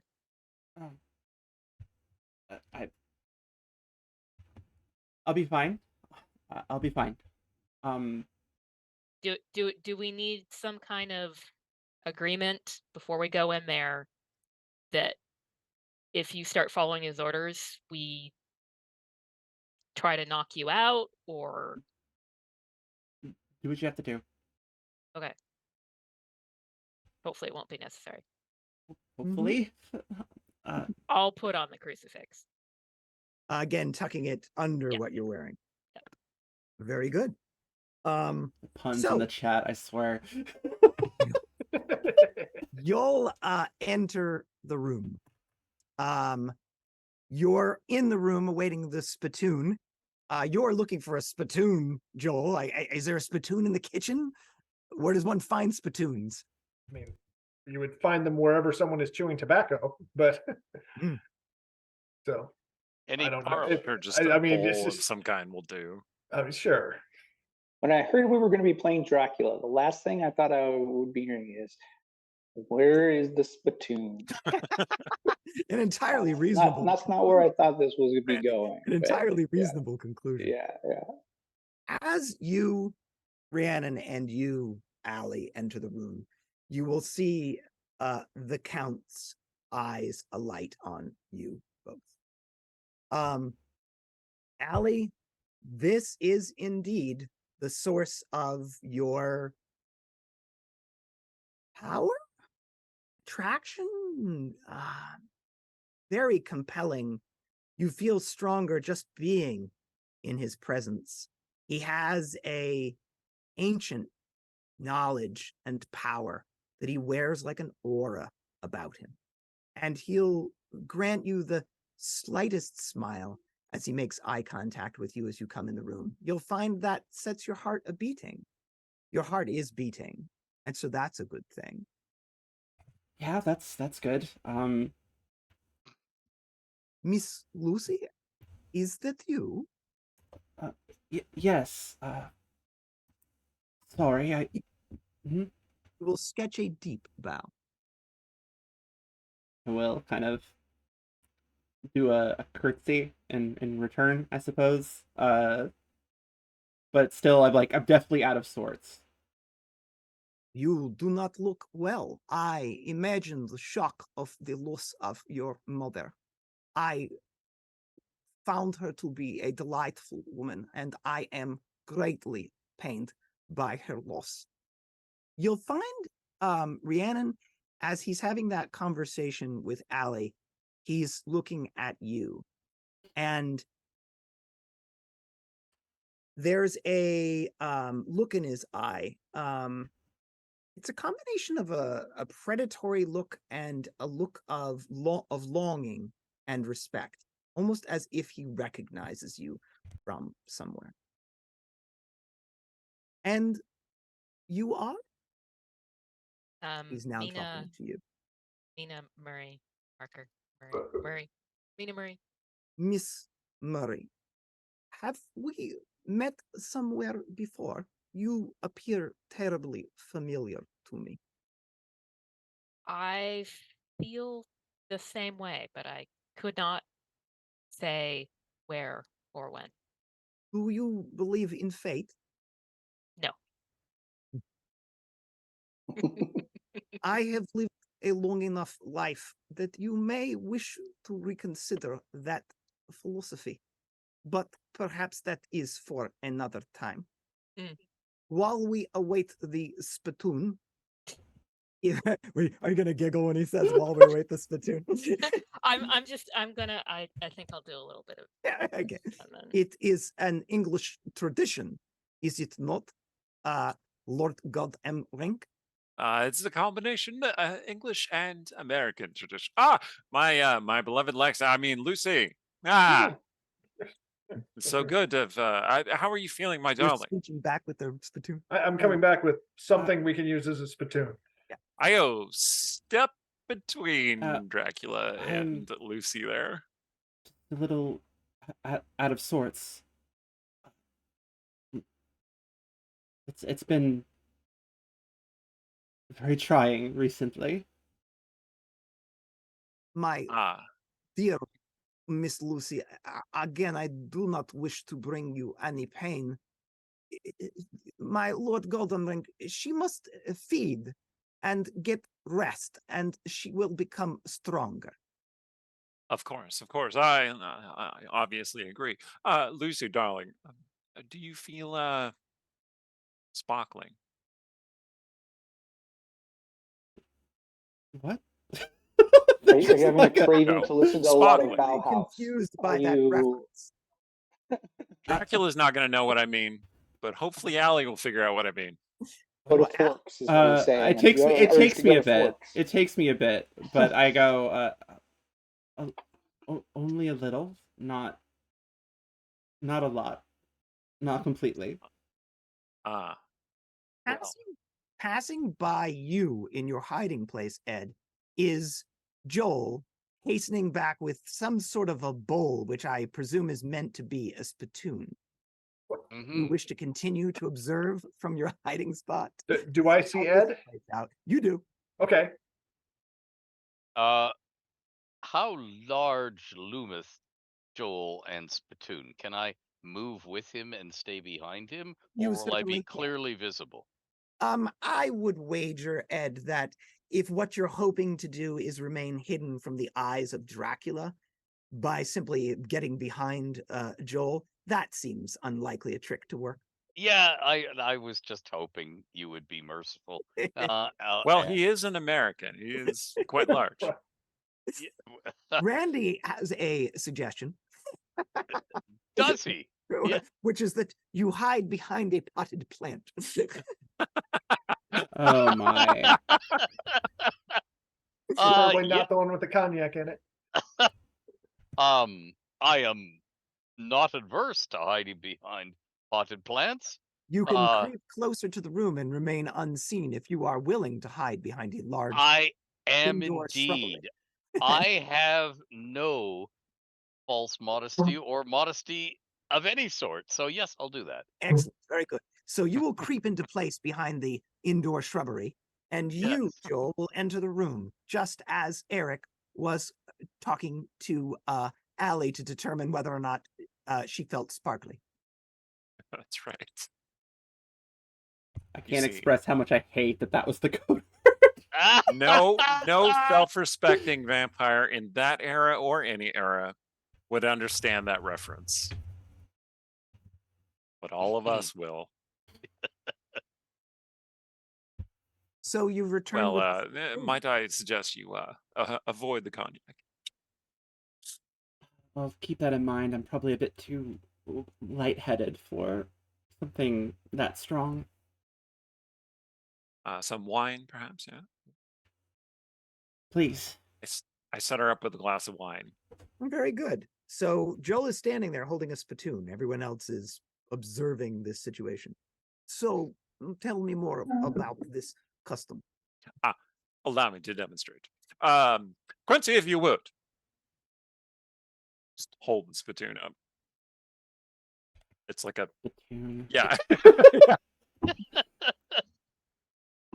I pour a small glass of the spiked cognac. And I hold it out for Eric to I'm assuming that Eric excuse me, Arthur, you would like to go first? Yes, no, Or of shall I? course. I think I, as the man of the house, should go first, just to for it. demonstrate. It is, after all, your custom. Pour a Again, little. you'll see Lucy, Allie, and Rhiannon, that the Count is trading pleasant glances with both of you, paying some attention, but bemused by what Eric is up to. Our quaint Yeah. English traditions. Dracula yeah. Riz right there. I mean, I, as Lucy, will politely smile back. You know, when you know, when he looks my way, but otherwise, I will just kind of keep to myself and try to center myself because this is all very overwhelming. Reasonable. Yeah, take a sip of the cognac. I swish it around in my mouth, and then right into the spittoon. Excellent. I do. Yes. I do likewise. I take the glass from Eric, take a fairly large swig, swish it around a bit, Good American spit it. swig. And then I cross to walk toward the Count, and quiet you. And then when I get there, I trip and spill it onto him, ideally somewhere in the neck and face area. So to be clear, Oh God. you are going to attempt to throw no. holy water spiked cognac at Count Dracula. Just to be clear. That is Well, correct. He is American. Well, But yes, I'm going to try to make it look like an accident. yes. Well, why don't we roll a 20-sided die first? See what happens. Into the spittoon. That's a These- 5. These Ooh, quaint Transylvania custom of rolling 20-sided die. Dies, yes. So Wow. you'll trip and spill it, sending the liquid flying in his general direction.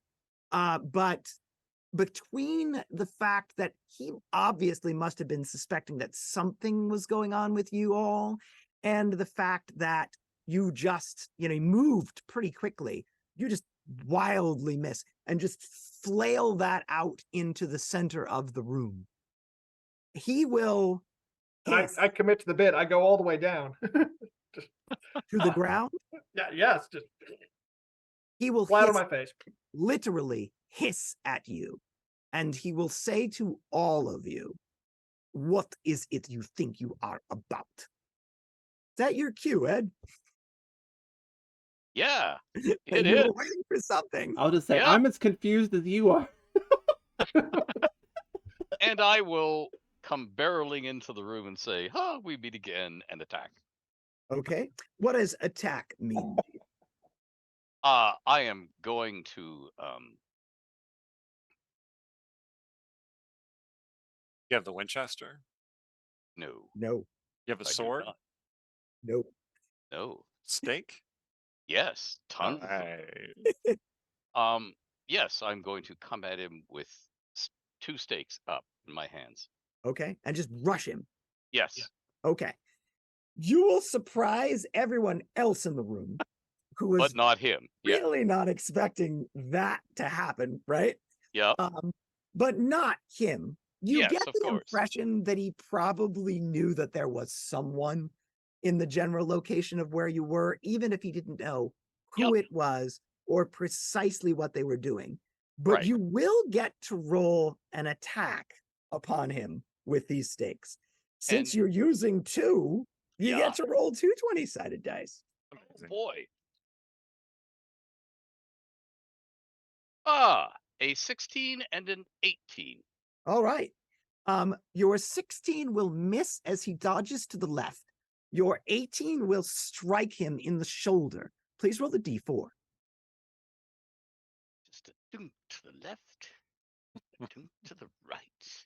And I have rolled a 4.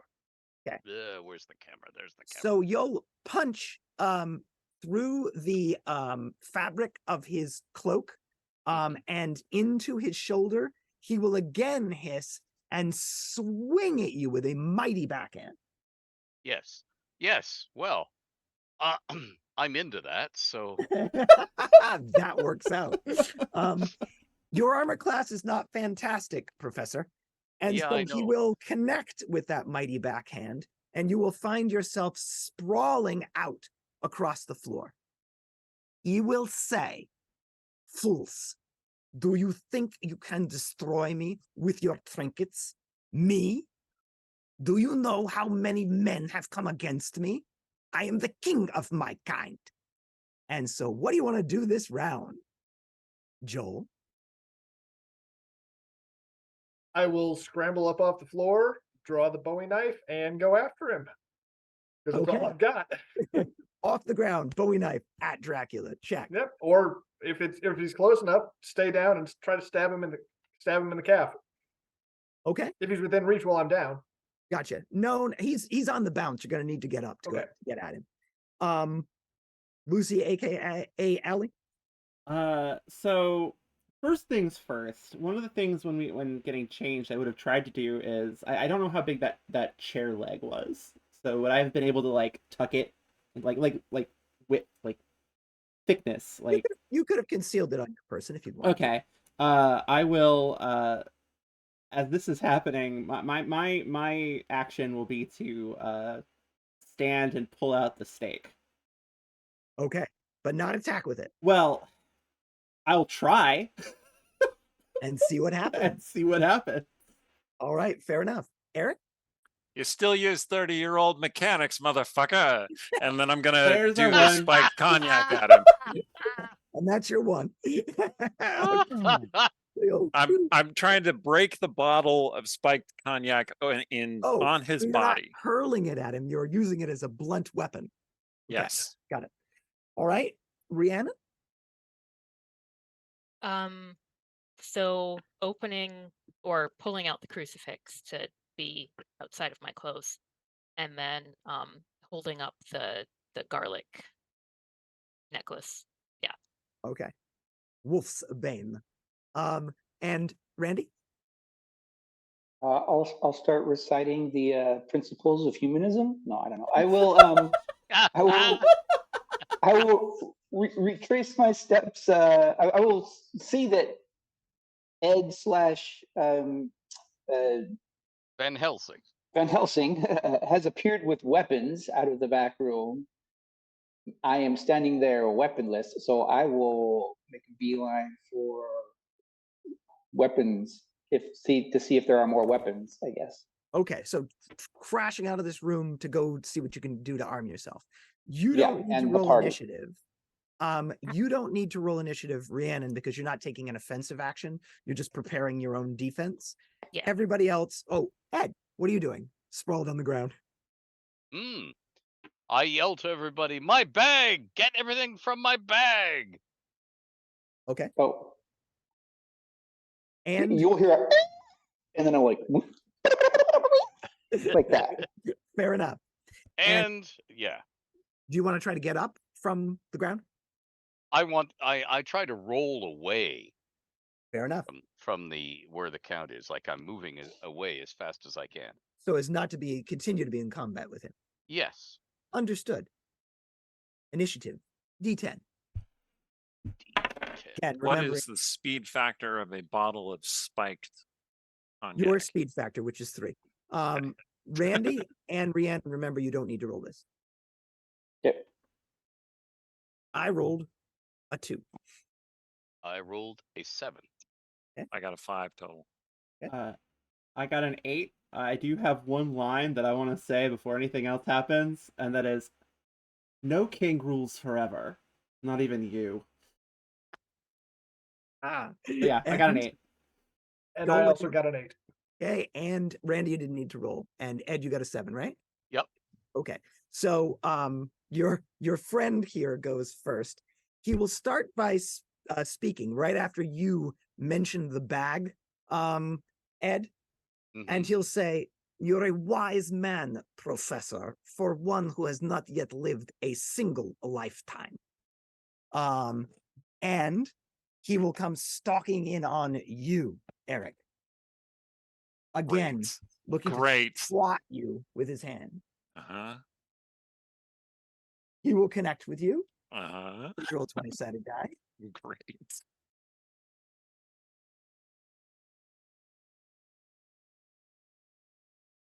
Waiting for it. Oh, you want me to roll a Yeah. 20-sided die? I do, yes. Dexterity check in this case. 13. Okay. You will manage to, you'll slide back, but manage to remain on your feet. His blows are strong. You suspect you took in the range of 10 points of damage, as did you last round, Ed. You have no idea what your statistics are. But it didn't blow the life out of me with one blow. It did not. That's a welcome surprise. And that is a welcome surprise. Almost as if these vampires are operating by a different set of rules. Oh, Hey, good. you know what that means? No level drain. Yeah, that's exactly what that means. And Eric, it is your turn to attempt to hurl this cognac now that you are a few feet Well, away. I mean to break the Charge in. bottle on him, Go you ahead. know, like over his head, his shoulder, his chest, Give but it your best probably shot. his head.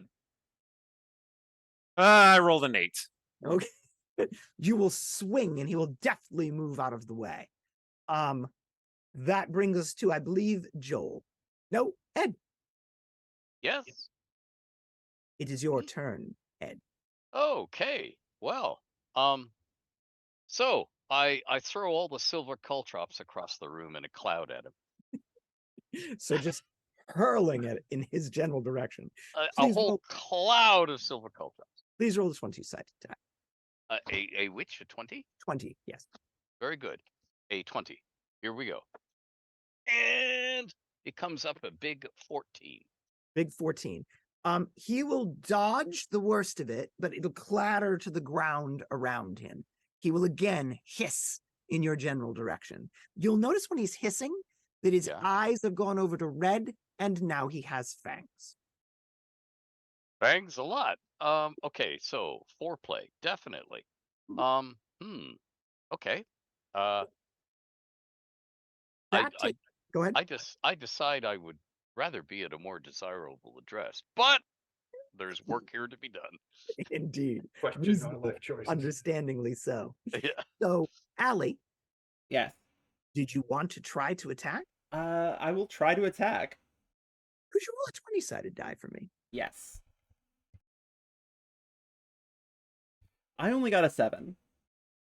You find that there's something staying your hand, almost as if you don't wish to hurt him.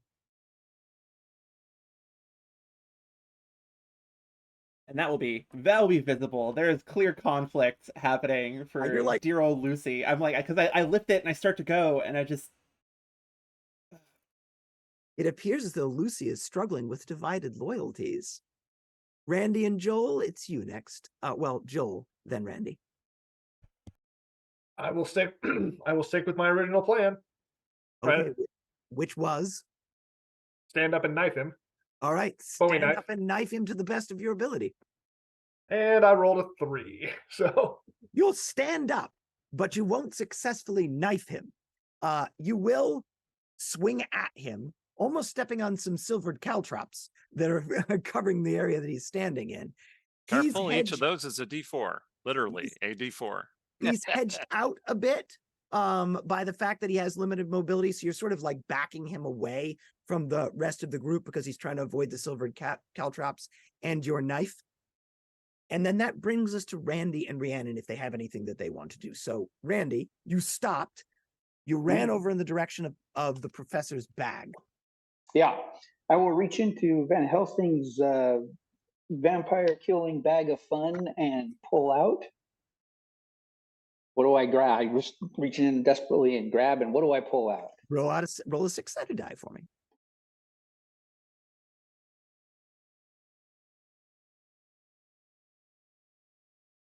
Uh, 5. Okay. You will pull out a steak that's wrapped in garlic. Ooh, medium rare. Okay, so somebody's taken garlic and twined it around a steak. Like a garlic excellent. like leveled up. Like it's, you get your, yeah, that's cool. It does one all right. additional point of garlic damage.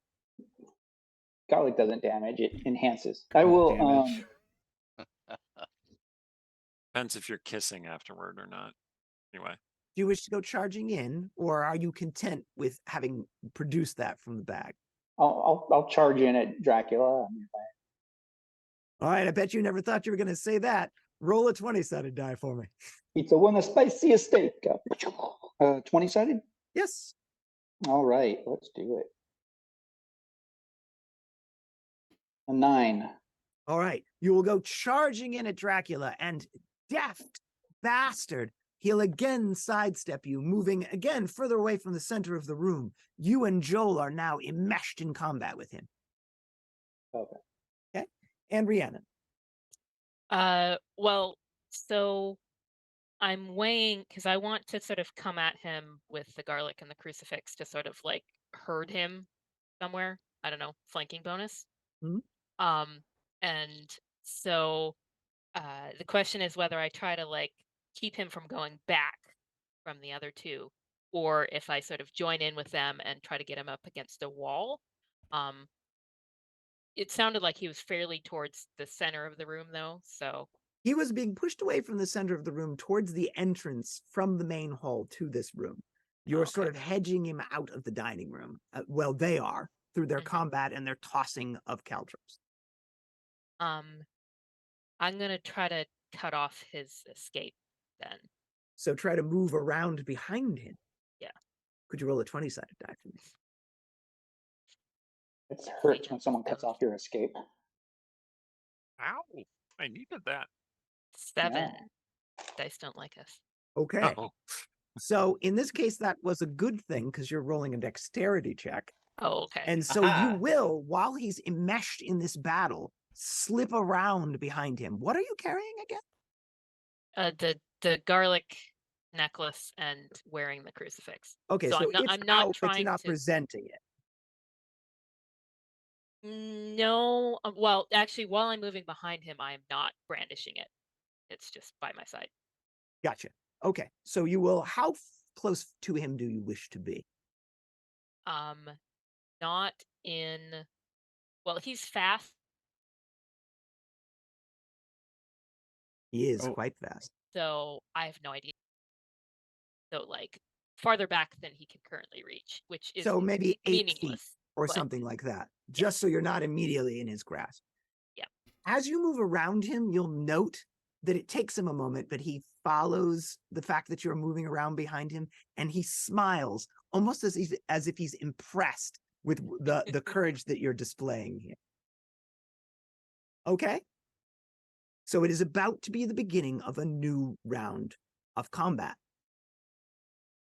As the round is about to begin, you will see a confused look pass across Dracula's face, almost as if he's befuddled for an instant.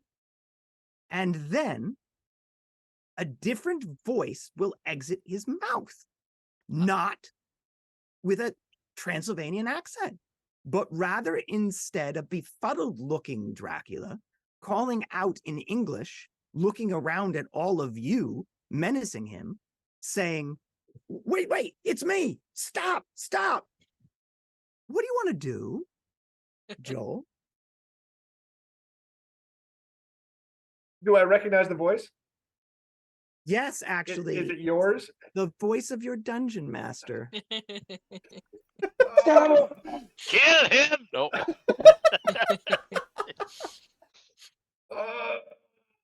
Boy.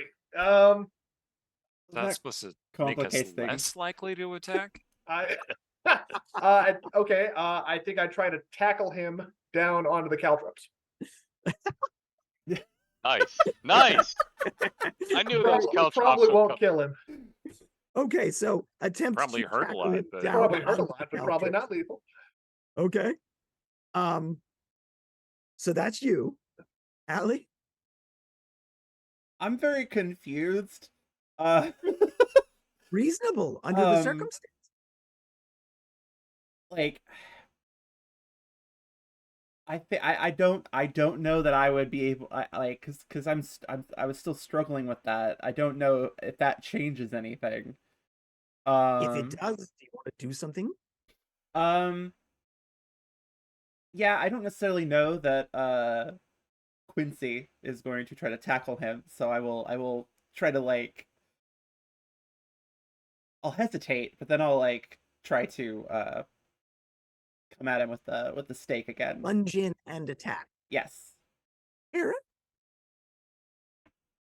Chris, thank God. Whatever you're doing, keep doing it. And then I hit him.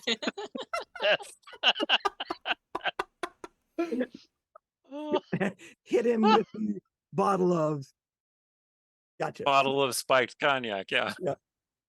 Randy. Oh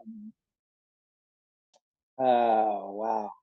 Yeah, No, right? Yeah.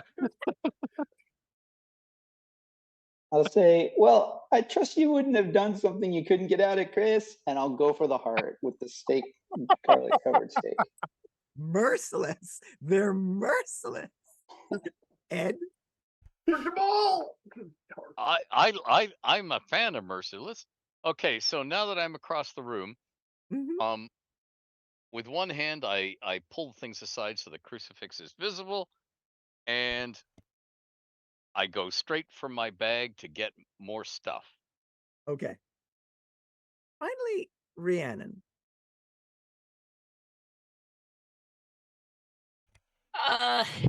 So I'm gonna yell, if you have just stranded us here by killing him, and I'm going to obviously their stuff resolves, but if You'll get to say that before any of them act. You'll see them springing forward. Okay. Eric making his comment, keep it up. Let's kick his ass. And then you'll Hey. make yours. Hey, you're essentially paralyzing the big bad, which is good. I mean, you're doing a great service for the team, Chris. Keep going. Keep going, Rhiannon. yeah, I'll just yell don't trap us here. And then if they have him down, I'm gonna try to rather than let them just keep stabbing, I'm gonna try to push them away to put the garlic around his neck to sort of maybe, neutralize him. All right. 10-sided dice, my friends. All right. I rolled yet another 2. I got a 12 this time. Got a Keep tab. 5. Okay. Yeah, 5. 12 Joel. and 10 sided. Eight. Uh, Yeah, I rolled a 9 plus 3, 12. Joel. 5 as well. 8. Randy 4. and Rhiannon. 9. Okay. Randy, you're first. Oh. Okay. So plunge in. Plunge in 15. Okay. So you were attacking with the garlic infused steak, correct? Yes. As you come hurtling in with it, Dracula DM will yell, "What are you doing?" And then you'll stab him with the steak. I'll be like, Please roll a delicious smelling death. Yes. D4, please. You did not strike D4. the heart. Okay. It's hard to strike a heart. 1. Okay. So basically that will tear the cloak and scour a line across the other shoulder that was not previously impaled. And he'll yowl out in pain. Ow! Yowling out in pain. Next comes the 5s. Please stop, you maniacs! That will happen at 5 as he's dodging to try to avoid your blows. Also at 5 is Joel. All right. So I will continue with my plan of trying to tackle him and get him in some kind of wrestling hold to immobilize him. All right. Why don't you roll for that? Americans. So, something full Nelson, something full Nelson-ish. Oh, I got a 15. Okay. So you'll come hurtling at him. He's trying to avoid people with weapons. you'll connect with him and sort of slam him down to the ground. He'll hit a couple of caltrops and you'll hear him howl again. The hell are these? Norse Foundry D4s for all your foot impaling needs. Nice marketing. Nice. Put in the code Dungeon Scrollers to check out to save 10% off your Ooh, order. They're all fancy. They're fancy. This is the D20. and Good good. to know. And you will go to grapple with him to try to pin him down. He's in pain. He's struggling. That's you. Mhm. Next in the initiative order, I believe, is Ed. Mm-hmm. Right. So it is time to rush at Dracula and try and use the wooden stakes on his hands to pin them to the floor. Oh, okay. Yes. Clever. Okay. You'll see he's being, back and forth thrown about by the fact that he's in pain, and Joel is attempting to grapple with him. So this won't be easy, but anything is possible with a D20 roll, Ed. Yes, it is. I tell myself that all the time. So do I. So and, do I. And then I design an even more clever and fiendish scenario. So 1 D20 or 2 D20s, I'm using 2 stakes. 2 D20s then. Very good. And they come out. Oh, they come out. One is a 2 and one is a 20. Okay. Wow. So the two will most clearly miss. The 20, if you could roll that again. I do open-ended 20s where a person has a chance to keep going. And this time, the result is a 15. Okay. So you'll strike his hand. His roll a d6. We'll find out which one it is. Oh, okay. Darn, come here, D6s. There we go, a 5. Okay, odd. So left hand, slamming the stake through it and into the ground. Again, a scream of agony bellowing forth from his mouth. What the hell? And now it is your turn, Randy. Okay, I will. As he's screaming, I will attempt to stick the stake, get behind his head and The stake in stick his him down mouth. so that he can't. Yeah, so he can't bite anything. Please roll the 20-sided die.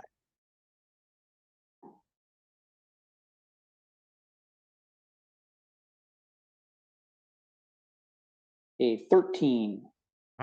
Not quite good enough. You got behind him and you're trying to do it, but he's thrashing about. It appears to be in manifest agony from the fact that some maniac put a stake through his hand into the ground. So is he face up or face down? He went face up because you tackled him onto his back. Okay. So he's face up, one hand pinned, struggling, flailing about. Randy's trying to get a stake in place, but just can't get it into place. Eric? Don't Medium worry, rare. Chris. We'll get you out of there. Spraying holy water? Yeah. You think roll the d20 for me. All right. Hey, I'm not clubbing him anymore. I mean, right, that's a plus. Power of Eric compels you. Is this an attack roll or is this a skill check? This that is I'm an making? attack roll. Yeah. Okay, well, I got a 14. Okay, so you'll spray cognac across everyone in physical combat with Chris Dracula, and also hissing drops of what it burns like acid across him as you're doing it. Plus, roll 2d4 for me. That's a 1 and a 4, so 5 total. 5 points of sizzling damage across him. I know I never closed to combat range because I was basically kept still. But does any of that get on me? No, it does not, because he's flinging down. Yes. And in the direction. Wanted to make sure. Yeah, reasonable question. I could see why you wouldn't want that. You at once know that it's not a good idea to get sprayed with that at the moment. No. Do you want to do something? I I want to try to, if I can manage, I'll try to pin the other hand.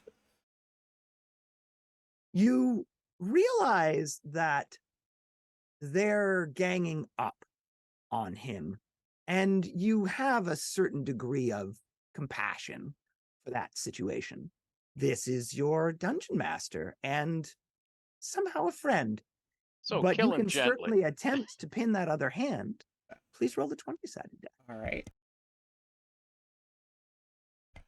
16? Yes, in fact, you'll grab a hold of it.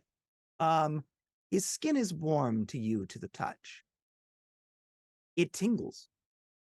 I was going to try to drive the stake through it, but that works too. You're Now trying that we're to all you tingly. pinned the hand. Yeah, You and then- can't also yeah. stake down. Okay. Got it. Okay. And finally, Rhiannon. So remind me again how many F-bombs we get? Just What? the one. Just the typically, one, and it's been used. but you can say Has it? Okay. F-bomb. Yes. Eric's little mother effer comment. Yes, there you go. I'm confident in your ability to be very creative, Rhiannon. I apologize. What the are you guys doing? Does anyone can, want to? Go ahead. Well, the holy water's still burning him, so he's still a vampire. Look, can we stop? look, is Chris the Grey any less dangerous than Dracula? Howling. Get off me! Get off me! This is exactly what a Dracula would say. Good point. Very good Well, point. the problem is, what if Dracula gets control again? Yeah, so like I think pin Dracula has down and- control now. All I right, think this is all a subterfuge. compromise. Nail the other hand down, and then we interrogate him. And so that's the beginning of a new combat round. I'm not issuing an instruction. That's a topic of discussion. You look at it your way. Other people will look at it their way, I guess.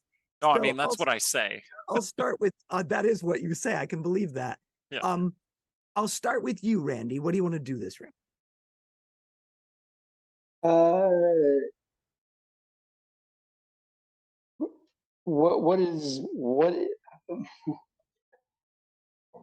What do you think we should be doing, Rhiannon? Engage Rhiannon in conversation. All right. I'll come back to the two of you and give you a chance to talk. Yeah, before it startled comes me. in. Like we're this- all like fighting, and then Yep. she's like, "What are you doing?" I'm like, All right. Well, So, then the what reasonable should one we be says doing? something. Yeah. so over to Joel. What do you want to do? I will try to. I assume I'm still on top of him, so I will try to shift so that my entire body weight is laying on that other arm, immobilizing it. Okay. You see Allie has it pinned to the ground, but it's still struggling. So you'll try. Arm So I'm barring adding Chris my body Dracula. weight to try to completely immobilize him. Okay. Eric, what are you doing? Well, Rhiannon is rarely mistaken, so I am gonna agree with her for the moment, and I'm gonna engage Chris Dracula in conversation. Okay. Engage Chris Dracula in conversation. And Ed. Yes. Well, being as he's being held down now, I can easily take holy water and just douse him in it. So I You will. could. That is true. Ed is That's gonna make the unswayed. conversation difficult, isn't it? Unswayed. No, I'm not putting it in his mouth. I'm just covering him with it. Yeah. We'll see. Because you don't know what each of you is going to do, we'll see how it all turns Wait, out. wait. In your bag, do you have a rose with the stem? Yes. You're a vampire hunter. I'm sure you do. Yes. I Get do. the rose with the stem. Okay. Okay, I want to change my action, Chris. You don't want to talk? No, Okay. do not want to talk. I want to get the rose with the stem from Van Helsing's bag. All right. Van Helsing, Ed, do Yes. you wish to assist him in search to determine if it's in there, or do you want to try the holy water trick? I'm trying the holy water trick. Okay. Fair enough. I know it's in there. He can find it. I know it's I in can there. find it. He's a big boy. Allie, Yeah. Well, Rhiannon has a point, and I'm already struggling with all of this, so that's enough for me to kind of ease off. Like Okay. I will like at that I think without really thinking, I will let go and back away. Okay. And so we come to Rhiannon and Randy's brief conversation at the start of the round. So, Randy, if you could reiterate your question. Yeah, so I'm like, what? What should we be doing? Stop with the painful shit and like pin him. And Allie, uh the did the crucifix, was that gonna burn you? Did the garlic burn you? The burn me. No, not when I had it on. Okay. So I'm gonna take both the crucifix and the garlic and try to put them around Dracula's neck. Okay. So, Ed, you appear to be the only one who is going to attempt a combat action. Is that a correct statement? I don't know about the other people, so I can't speak for them. But yes, mine is a combat action. Excellent. Except it's not really. It's pouring from above. So Yes, it's an attack in the second edition of the Dungeons all and right, Dragons. all Yes. right. Yes. So it's just you and I then. I was thinking more it was gardening. Mono and mono. I rolled a 4. Oh yes, so I should roll a d20, should I not? D10, D10, D10. D10. This is D10. just initiative. Oh, initiative. Okay, Yes. very good. Here we go. And I rolled a 7. All right. So you'll pull an additional vial out of your bag, toss it over in the direction of Eric, who will begin to rifle through it. You will engage in conversation. Joel moving to pin that arm. Allie getting back. Randy taking a step back and engaging with Rhiannon. Dracula Chris is clearly still in pain and pinned to the floor. Seeing Ed attempt to pull out a vial of holy water and Eric scrambling in the bag for something else, he will scream from the floor, "Enough!" and disapparate into mist. Damn it. Yep. You won't be Okay. missed. So What does would you like to do with your holy water now, Ed? Well, it's falling into the mist, isn't it? Yes, I suppose it is. Yeah, it's burning him anyway because it does. So now we roll the 20-sided die. Yeah. Because gravity. Because gravity. No. Okay, here we go. And I get a wonderful 19. All right. So you'll fling the contents of this holy water bottle into among this greenish mist that was in the shape of a body, but it's now sort of like coalescing into sort of like a blob or a mass. So it's free, pinned from where it was. And as the holy water rains down upon it, you'll see sort of sizzling bits of it cook away in place. Eric, you're in the bag. You are looking for the rose, but the circumstances have sort of changed. Do you wish to do something different?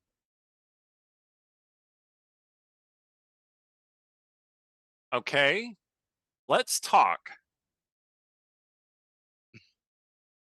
Okay, so not attacking. Rhiannon. I'm still gonna look for the rose, but I'm not gonna attack. Gotcha. I mean, I've got nothing to put necklaces on. That So is true. I'm just gonna hold them. Okay. Randy. I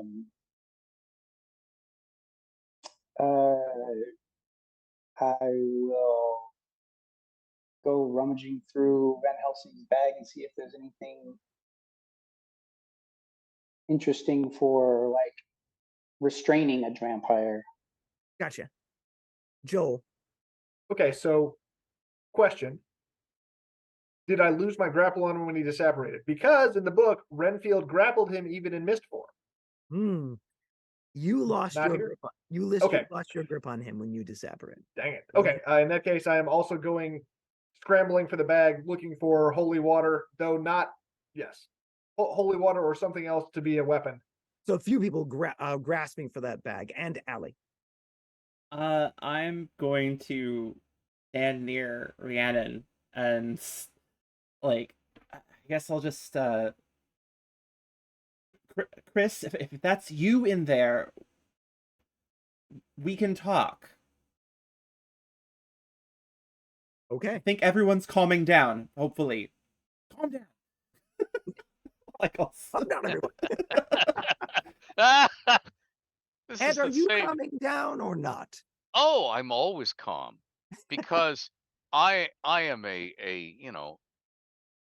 health and safety officer, and the first thing that happens when there's a fire thing is keep calm. So of course I'm always calm. Very good. But I'm Van Helsing. I know what to do to fight this menace of evil, and he's once again turned into mist. So right now, all I'm doing is looking in all directions to make sure he's not reforming somewhere right behind one of us. That's Mm, all I'm doing for now. fair enough. So in the Mm. pause, as those of you who are going for the bag scramble for the bag, those of you who are just trying to keep track of the mist, keep track of the mist, it moves a couple of feet backwards and reapparates Uh-huh. into the form of Dracula, Chris or not, and begins speaking. Stop, you fools! Do you wish to stop? I stop. Yep. So that's 1, 2. Randy, I'm You're still looking for fine something to with the restrain bag. him. Yeah. Yeah. I don't So- like being called fools. I mean, that doesn't sound very good. Oh, It does I sound like don't something this Chris would sound. say, though. It's Yeah, not clearing it up. No, I am going to keep rooting through the bag though, just until I have something in my hands that's so I can defend myself if a fight breaks out again. All right, and Also, I didn't realize he had a moist attack, and that just scares the heck out of me. I don't want to get All right. moisted. All right, we'll call it a draw. Eric, you think you're so bloody clever, and yet you just jumped me and staked my hand to the ground. You're lucky I'm not tearing out your throats at the moment. So I can tell you I want to very badly. Is this still Chris? So It how much? sounds it like sounds his like voice. that So- tracks. Okay, okay, Chris. So how much of this is you, and how much of this is the scenario? Because I feel like you're really committing to the bit. I don't know what the hell you're talking about, Eric. I appeared here in the middle of this room in this. My heart isn't beat. You're I'm not Chris- breathing. Chris, you're Dracula. Chris, you made yourself Dracula. What do you mean I Yeah. made myself Dracula? I mean, you made yourself Dracula. We're in your game. Yeah. So It's- Joel, you'll come out with yet another steak. Randy, you'll come out with there's rope in here. Looks to be braided with silver. Oh, Hey, Ed, Chris, when you were designing this scenario, what was the win condition for the party? you're asking. I am asking. Yes, I'm asking. No, I'm asking in character. I don't know what the hell you're talking about, Joel. I just know that the lot of you were trying to tear me apart on the ground. How Well- do you know who we are? Ed, We don't look like ourselves. That is the question. Yeah. Hmm. a smile will spread across Dracula's face. Wise, Joel. I have a plan. Kneel. Serve me, and we can conquer this world together. Oppose me, and I'll Mm. tear you all apart right here. He's gone full Dracula. No, Make no, it- no. You'll try. You're There's- Oh, you unfolding know, it that. still might be Chris.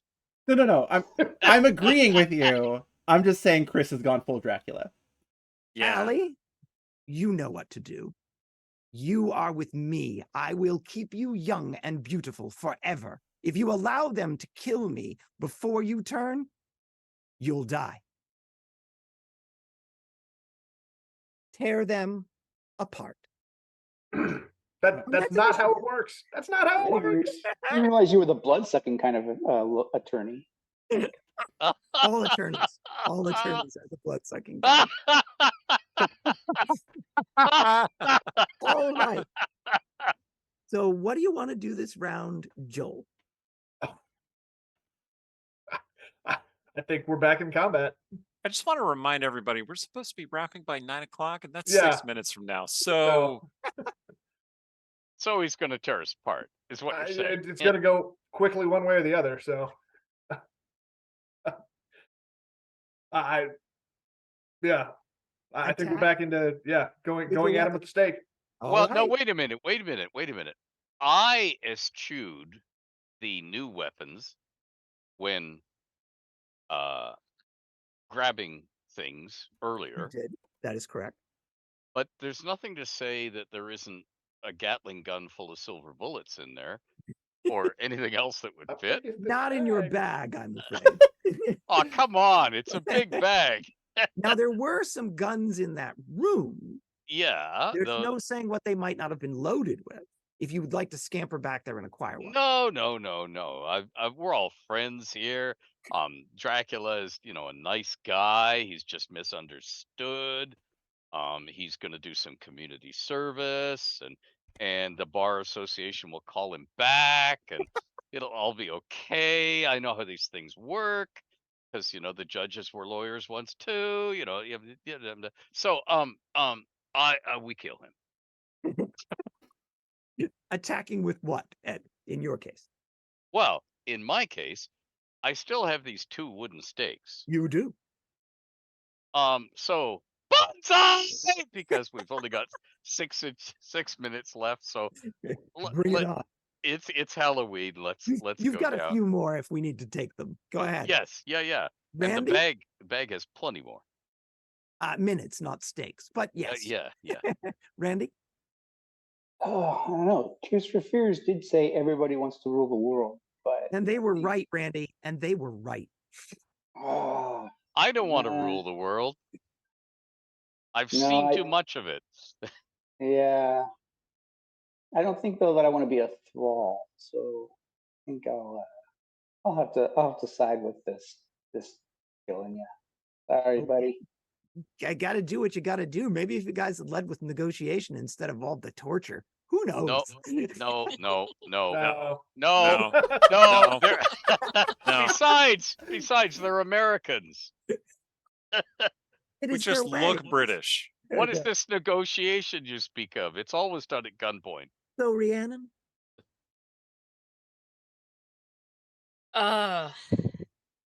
Well, Wait. Well, sorry. I mean, I was also not into the whole like torture idea. And look where it's gotten us. In fact, You know what no one's done? yeah. Used a cross. Yes. Okay. And you do have a cross. Well, I do have the cross. Mhm. So I'm going to advance on Dracula with it held out, Very like well. I did on Allie earlier. And Allie. Well, all I can say is, out of character, I'm sorry. Here it comes. In Here it comes. character. Unfortunately, Rhiannon is the closest person to me right now. Curse your sudden but inevitable betrayal. I'm going to Yeah, try to. because you die, right? You die if we kill him, right? That's what. No. Well, that's what he just That's said. what he said, but that's not how. Anyway. Anyway, Okay. so I feel really terrible about this. I'm gonna try to hit Rhiannon with the stake like a club, basically. Fair enough. D10s, please. Roll to 5 this time. Raising the stakes. I got a Quite a number of them. 3. Okay, 3. 3, I think, Joel. Eric? I rolled a 1, so I got a 4. Ed? Yeah. And I rolled a 9. Okay, and Randy, 3. 3 as well. All right, Eric, you're first. I'm playing by your rules, Chris. I summon Vindicator. No, you don't. You really want to do that, don't you? I do. What did I do? I just so do. I love He's it. rolling for it. And so an unexpected thing occurs. Eric now has a sword in his hand, dripping with silver Oh my fire. God. Let's go, Chris. Let's go. This So really that's is where Eric. it went at the end of the last episode. A 3 was next. Joel? I don't even know what to do at this point. I guess I'll stick with my plan of going in with a stake. Very well. Please roll a 20-sided die. To actually And that's a stake him that's a through the 2. Yeah, you'll miss wildly. To actually stake him through to the heart is a called shot at -8, just to be clear. Randy, also a 3. Well, if he's going to summon Vindicator, I summon Buffy. Because Dracula was in Oh, an yeah. episode Hell of Buffy. yeah. Season 5. That's true. Buffy That is versus true, Dracula. yes. She made short work of him. Do it. Yeah, no, sure, I'll try to summon Buffy. How does one summon Buffy?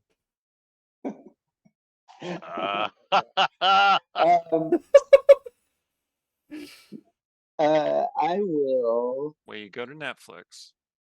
That's right. Oh, I will write. I No, will. you go to Hulu because Buffy's not on Netflix. Well, it depends what country you're in. It does. I That's will true. get some of the spilled wine stuff and start writing fan fiction of Buffy appearing in your Dracula retelling. All right. I am going to roll these dice because that's just insane enough that I have to see if they come up 00. That will at least summon Joss Whedon's lawyers, and that might That's help. 21, unfortunately, Randy. So you're just making things on the ground with wine. But I appreciate the novelty of your I attempt. could tell you the number of times I've just been. I can believe that about you. I can believe that about you. Why are you scribbling on things, Randy? Yeah. Allie, it is your moment. Right. I really do feel awful. Okay. Keep in mind, anyway. We Yeah, do understand. you feel it. jawful? Yeah, okay. Sorry. I rolled a 5.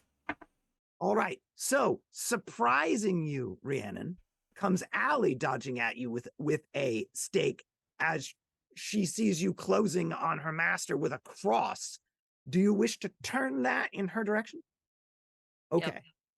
Allie, that's like the light of the sun to you. You have no choice but to avert your eyes and move away. Yeah, she'll hiss and I'll hiss and kind of, like cringe backward. Understood. Ed, Hmm? it is over to you, my friend. Yes. Well. The man of two stakes. Yeah. I really should go for process and stuff, but no. I'll just stake the guy Okay, fair enough. in the Please usual roll. fashion. Right. And 2d20. Boink. And a 19 and a 10. Okay. The 10 will miss. The 19 will hit in the chest, but avoids the heart, I'm afraid. That's okay. Please roll d4. Mm-hmm. And it is a 2. Okay. So your stake will plunge into the chest of Dracula, Chris DM, and he again will hiss, and you'll see dark blood spew forth from the wound. That's the first time you've seen blood spew forth from a wound. It's Joel? someone else's blood. Joel? Allie's blood.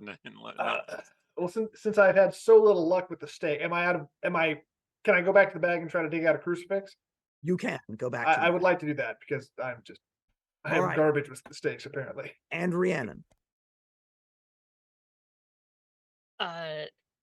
So I mean, I can't point the crucifix in two directions at once. That is correct. So I'm going to, at this point, triangulate so that I'm backing up so that the cross is now between me and Allie and Dracula. It's not like brandishing at either of them, but like at least it's between me and them. Okay. And I will yell at people, go with the crucifix. Dracula, Chris, will look over in your direction as you say that and say to you, you have to have faith for that to work on me. Do you? Do you, Rhiannon? Boy, that's a complicated question. Well, you do know certain gods exist. They did give you the power to glass an entire street full of vampires. I mean, I was raised Episcopalian and they're like Catholic light. I say that. I say that a lot about the Lutheran Church. You tell me whether you think you can project sufficient faith through this to turn Dracula. Yeah.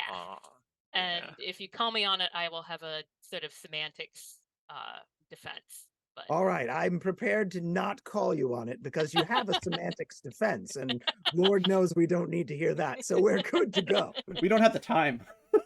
Yes, we don't Apparently, have the time. chat has faith in us, so yes. So there you go. So we are now around to the start of a new round. Eric, you have a weapon. Oh, yeah, I'm going to attack him with Vindicator, obviously. All right. Joel? Did I find a crucifix last round? You did.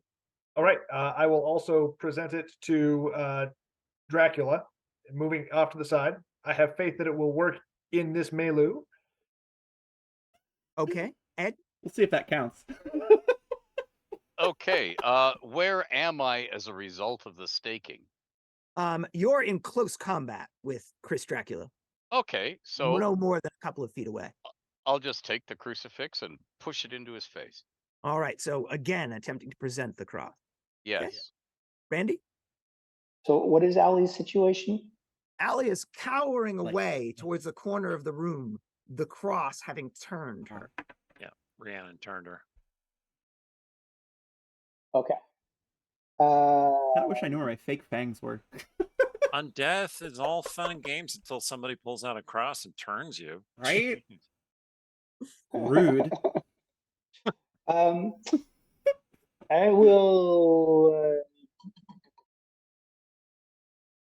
will make like a lasso and add with the rope and attempt to basically subdue Wonder Woman, the situation? Allie, so that she can't Okay, so you will attempt to restrain Allie.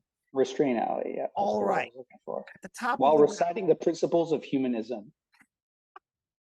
And I'm At the busy top- Let's cowering. have faith so... in those. That's true. At the top of the round, Eric, Chris Dracula will say to you, will you have a weapon? Let's see how well you can use it. And initiative. 9 on my part. Since I'm busy cowering, I'm okay. I guess that I don't roll this. You don't this need to note. roll. Okay. And I got an Randy, 8 you total. don't need to really roll because you're going to assist Allie. Okay. Joel? 8. Okay. Eric? I got an 8 total. Ed? 6. And Rhiannon. Oh, I didn't know that I needed to. You're going to do a thing. Okay. It's a D10 I'm rolling? Yes, that's correct. 2. 2. Going first. Nice. All right.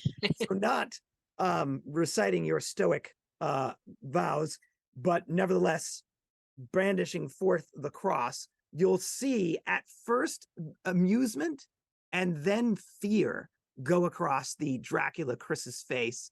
And again, he will hiss in pain and avert his eyes from you. I mean, we're going to push it. Okay, so now you're trying to back him up. Yeah. Try to corner him? Yep. Okay. Next is Allie and Randy. Allie, you're still, there are people openly displaying crosses in this room. How rude. So you're trying to avoid seeing them all. Randy is coming over to you. Do you want to attempt to struggle against him or not?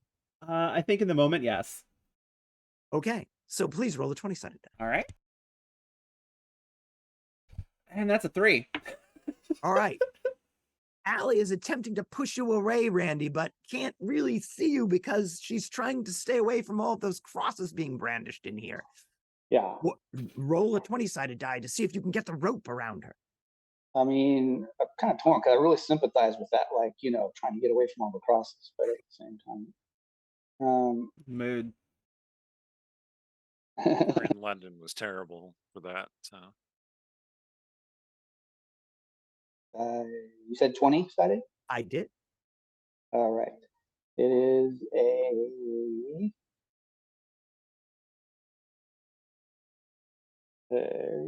12.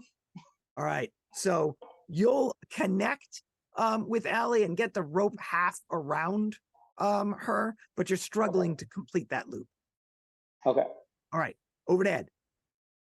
Trying to Mhm. come in with the back. He's backing away from Rhiannon, who's stepping towards him with the cross. Oh, You good. So also producing. I can flank him then and also cross him. Do you have faith, Ed, in this cross? Yes, I'm Van Helsing. Yes, but you're also. I know. No, I know it works from the I past. see, I see. So I have unshakable faith because I know it works. So It's this the is going, faith of so this is a certainty. semantic argument, much like Rhiannon's. Yes. Yeah. I What shall is allow it. faith? Faith is belief. I have firm, unshakable belief. As I am a generous judge. So you will now hem him in from 2 sides. Okay? Yep. Joel, I will be joining in as well. So- do you have faith in that cross, Joel? Yes. I like that. I mean, I've seen it work. So yes, I have faith Well, that there it you will, go. that it will Very work well. in this particular. So new- now I mean, you technically you him- have belief in them. So Anyway, now you have him hemmed in from 3 sides. Eric, you've a clear line of attack. I'd be a better swordsman if you gave us time to train. Now send us home or I'll cut you down. Do your damnedest, Eric. All right, fine. Call my bluff, you egotist. I rolled a 12. Did you genuinely expect anything else, Eric? No. But now we By feel better about it. helm's might I smite thee. You'll swing in with the blade, and he'll attempt to do his best to avoid the blow, but he's being hemmed in from 3 sides by people menacing him with crosses and has very little room to run. Your blade, dripping silver fire, will pierce his chest, and he will look down with shock and surprise. The blade will blaze forth with silver fire, envelop him, almost eating him alive from the inside out. You ever Eating seen him a undead. vampire exposed to the sun in a film? How they Yeah. just turn to dust or ash? It's silvery fire as opposed to the fire of the sun, but it radiates out from the wound in the chest to completely absorb him and turn him to dust. Your blade will disappear from your hand. I think that might be done. Allie, you're feeling better. What do you all want to do? Wasn't there cognac somewhere? Cognac. I walk over in the general direction of Allie and kind of like flash it at her and see if just checking, just seeing how you're doing. Frost does not seem to be bothering you at all anymore. Excellent. You feel Okay. terribly Yes, weak, cognac. Allie, on your feet, and you'll stagger and fall. Yeah. I'll kind of like try to at least control the fall so I sink down, so I'm more kind of like half sitting. Like in a Victorian way. In a very Victorian way. A Victorian fallen woman. I love it. A controlled faint, we'll call it. Yes. A swoon. Who is Swoon. attempting to assist Allie? Who is going after Cognac? I mean, I'm close to Ellie, aren't I? All right. And I walked over there as well. So Attempting to assist Allie. Eric, Yeah, I'm already there. Help you me. had a so. sword in your hands, and now it's gone. But so is Dracula.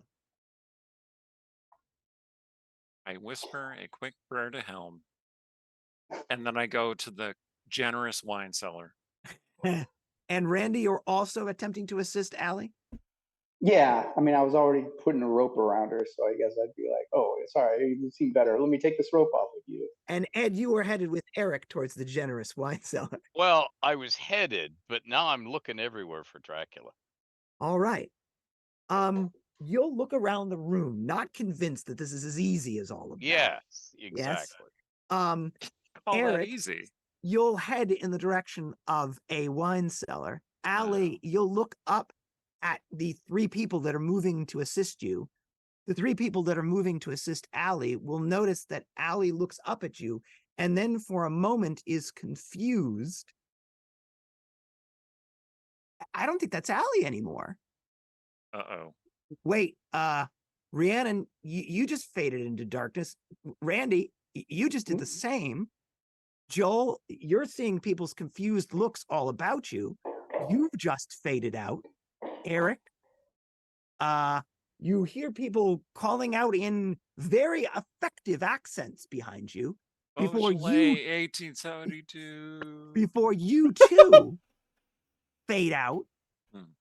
Ed, you'll see for an instant in the corner, apparating out of a cloud of mist, Dracula, before we fade to black. Yep. And that, dear ladies and gentlemen, is our adventure for tonight. Thanks, Chris. Thanks, Well, Chris. Yeah. That was fantastic. we have Happy been Halloween. we have been the Dungeon Scrollers. Happy Halloween. I have been Eric Scott to be playing myself as Arthur Holmwood from the novel Dracula, and then again as myself. And that was really great. We're gonna skip right to Rhiannon because I know she's got to take off. So take it away, Yeah, Rhiannon. I'm gonna fall off. Yeah, so I've been Rhiannon Held.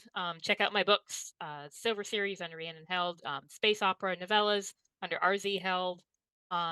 And tonight, thank you to our moderators. I think the ones who are not on camera is Mardug in the chat, so thank you. And good night. Allie? All right. Well, that's gonna screw. Well, our cameras are all screwed up now. But hi. I am Alexander Pitchford. Thank you everybody for tuning in. That was a blast. You can find me on Twitter at LexiPhoenix. And yeah, maybe, just maybe, the game was rigged from the start. Who's next? Joel. I guess that's me. Hello, Yep. everybody. I've been Joel Everett, playing myself as well as Quincy Morris, I think. Morris. Morris. Okay. So thank you, everybody. This was a hoot, and happy Halloween.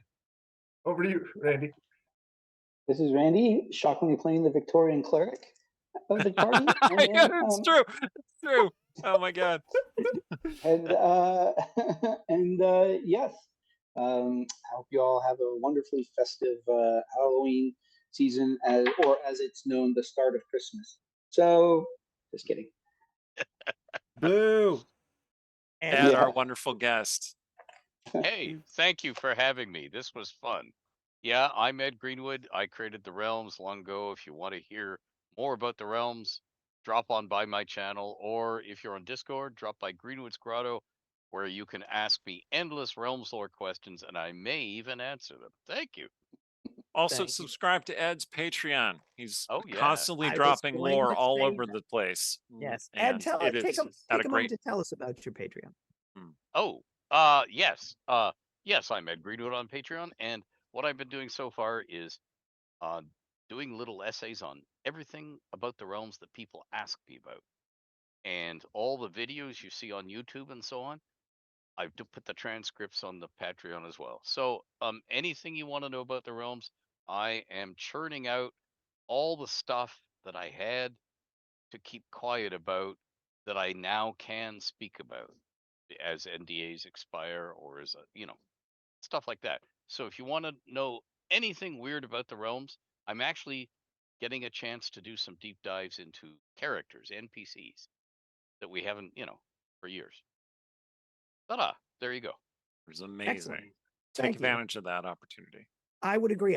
I subscribed. I'm a protector of the realms, and it is a Oh, fantastic you. source of lore and information about all sorts of topics. It has great videos from conventions that Ed attends. It is absolutely worth your investment. So thank you very much, Ed. Oh. I hope you had a good time tonight. I Thank did. you to Thank all you. of you for playing in this game. Thank you to all of you for watching this game, and may you all have a happy Halloween.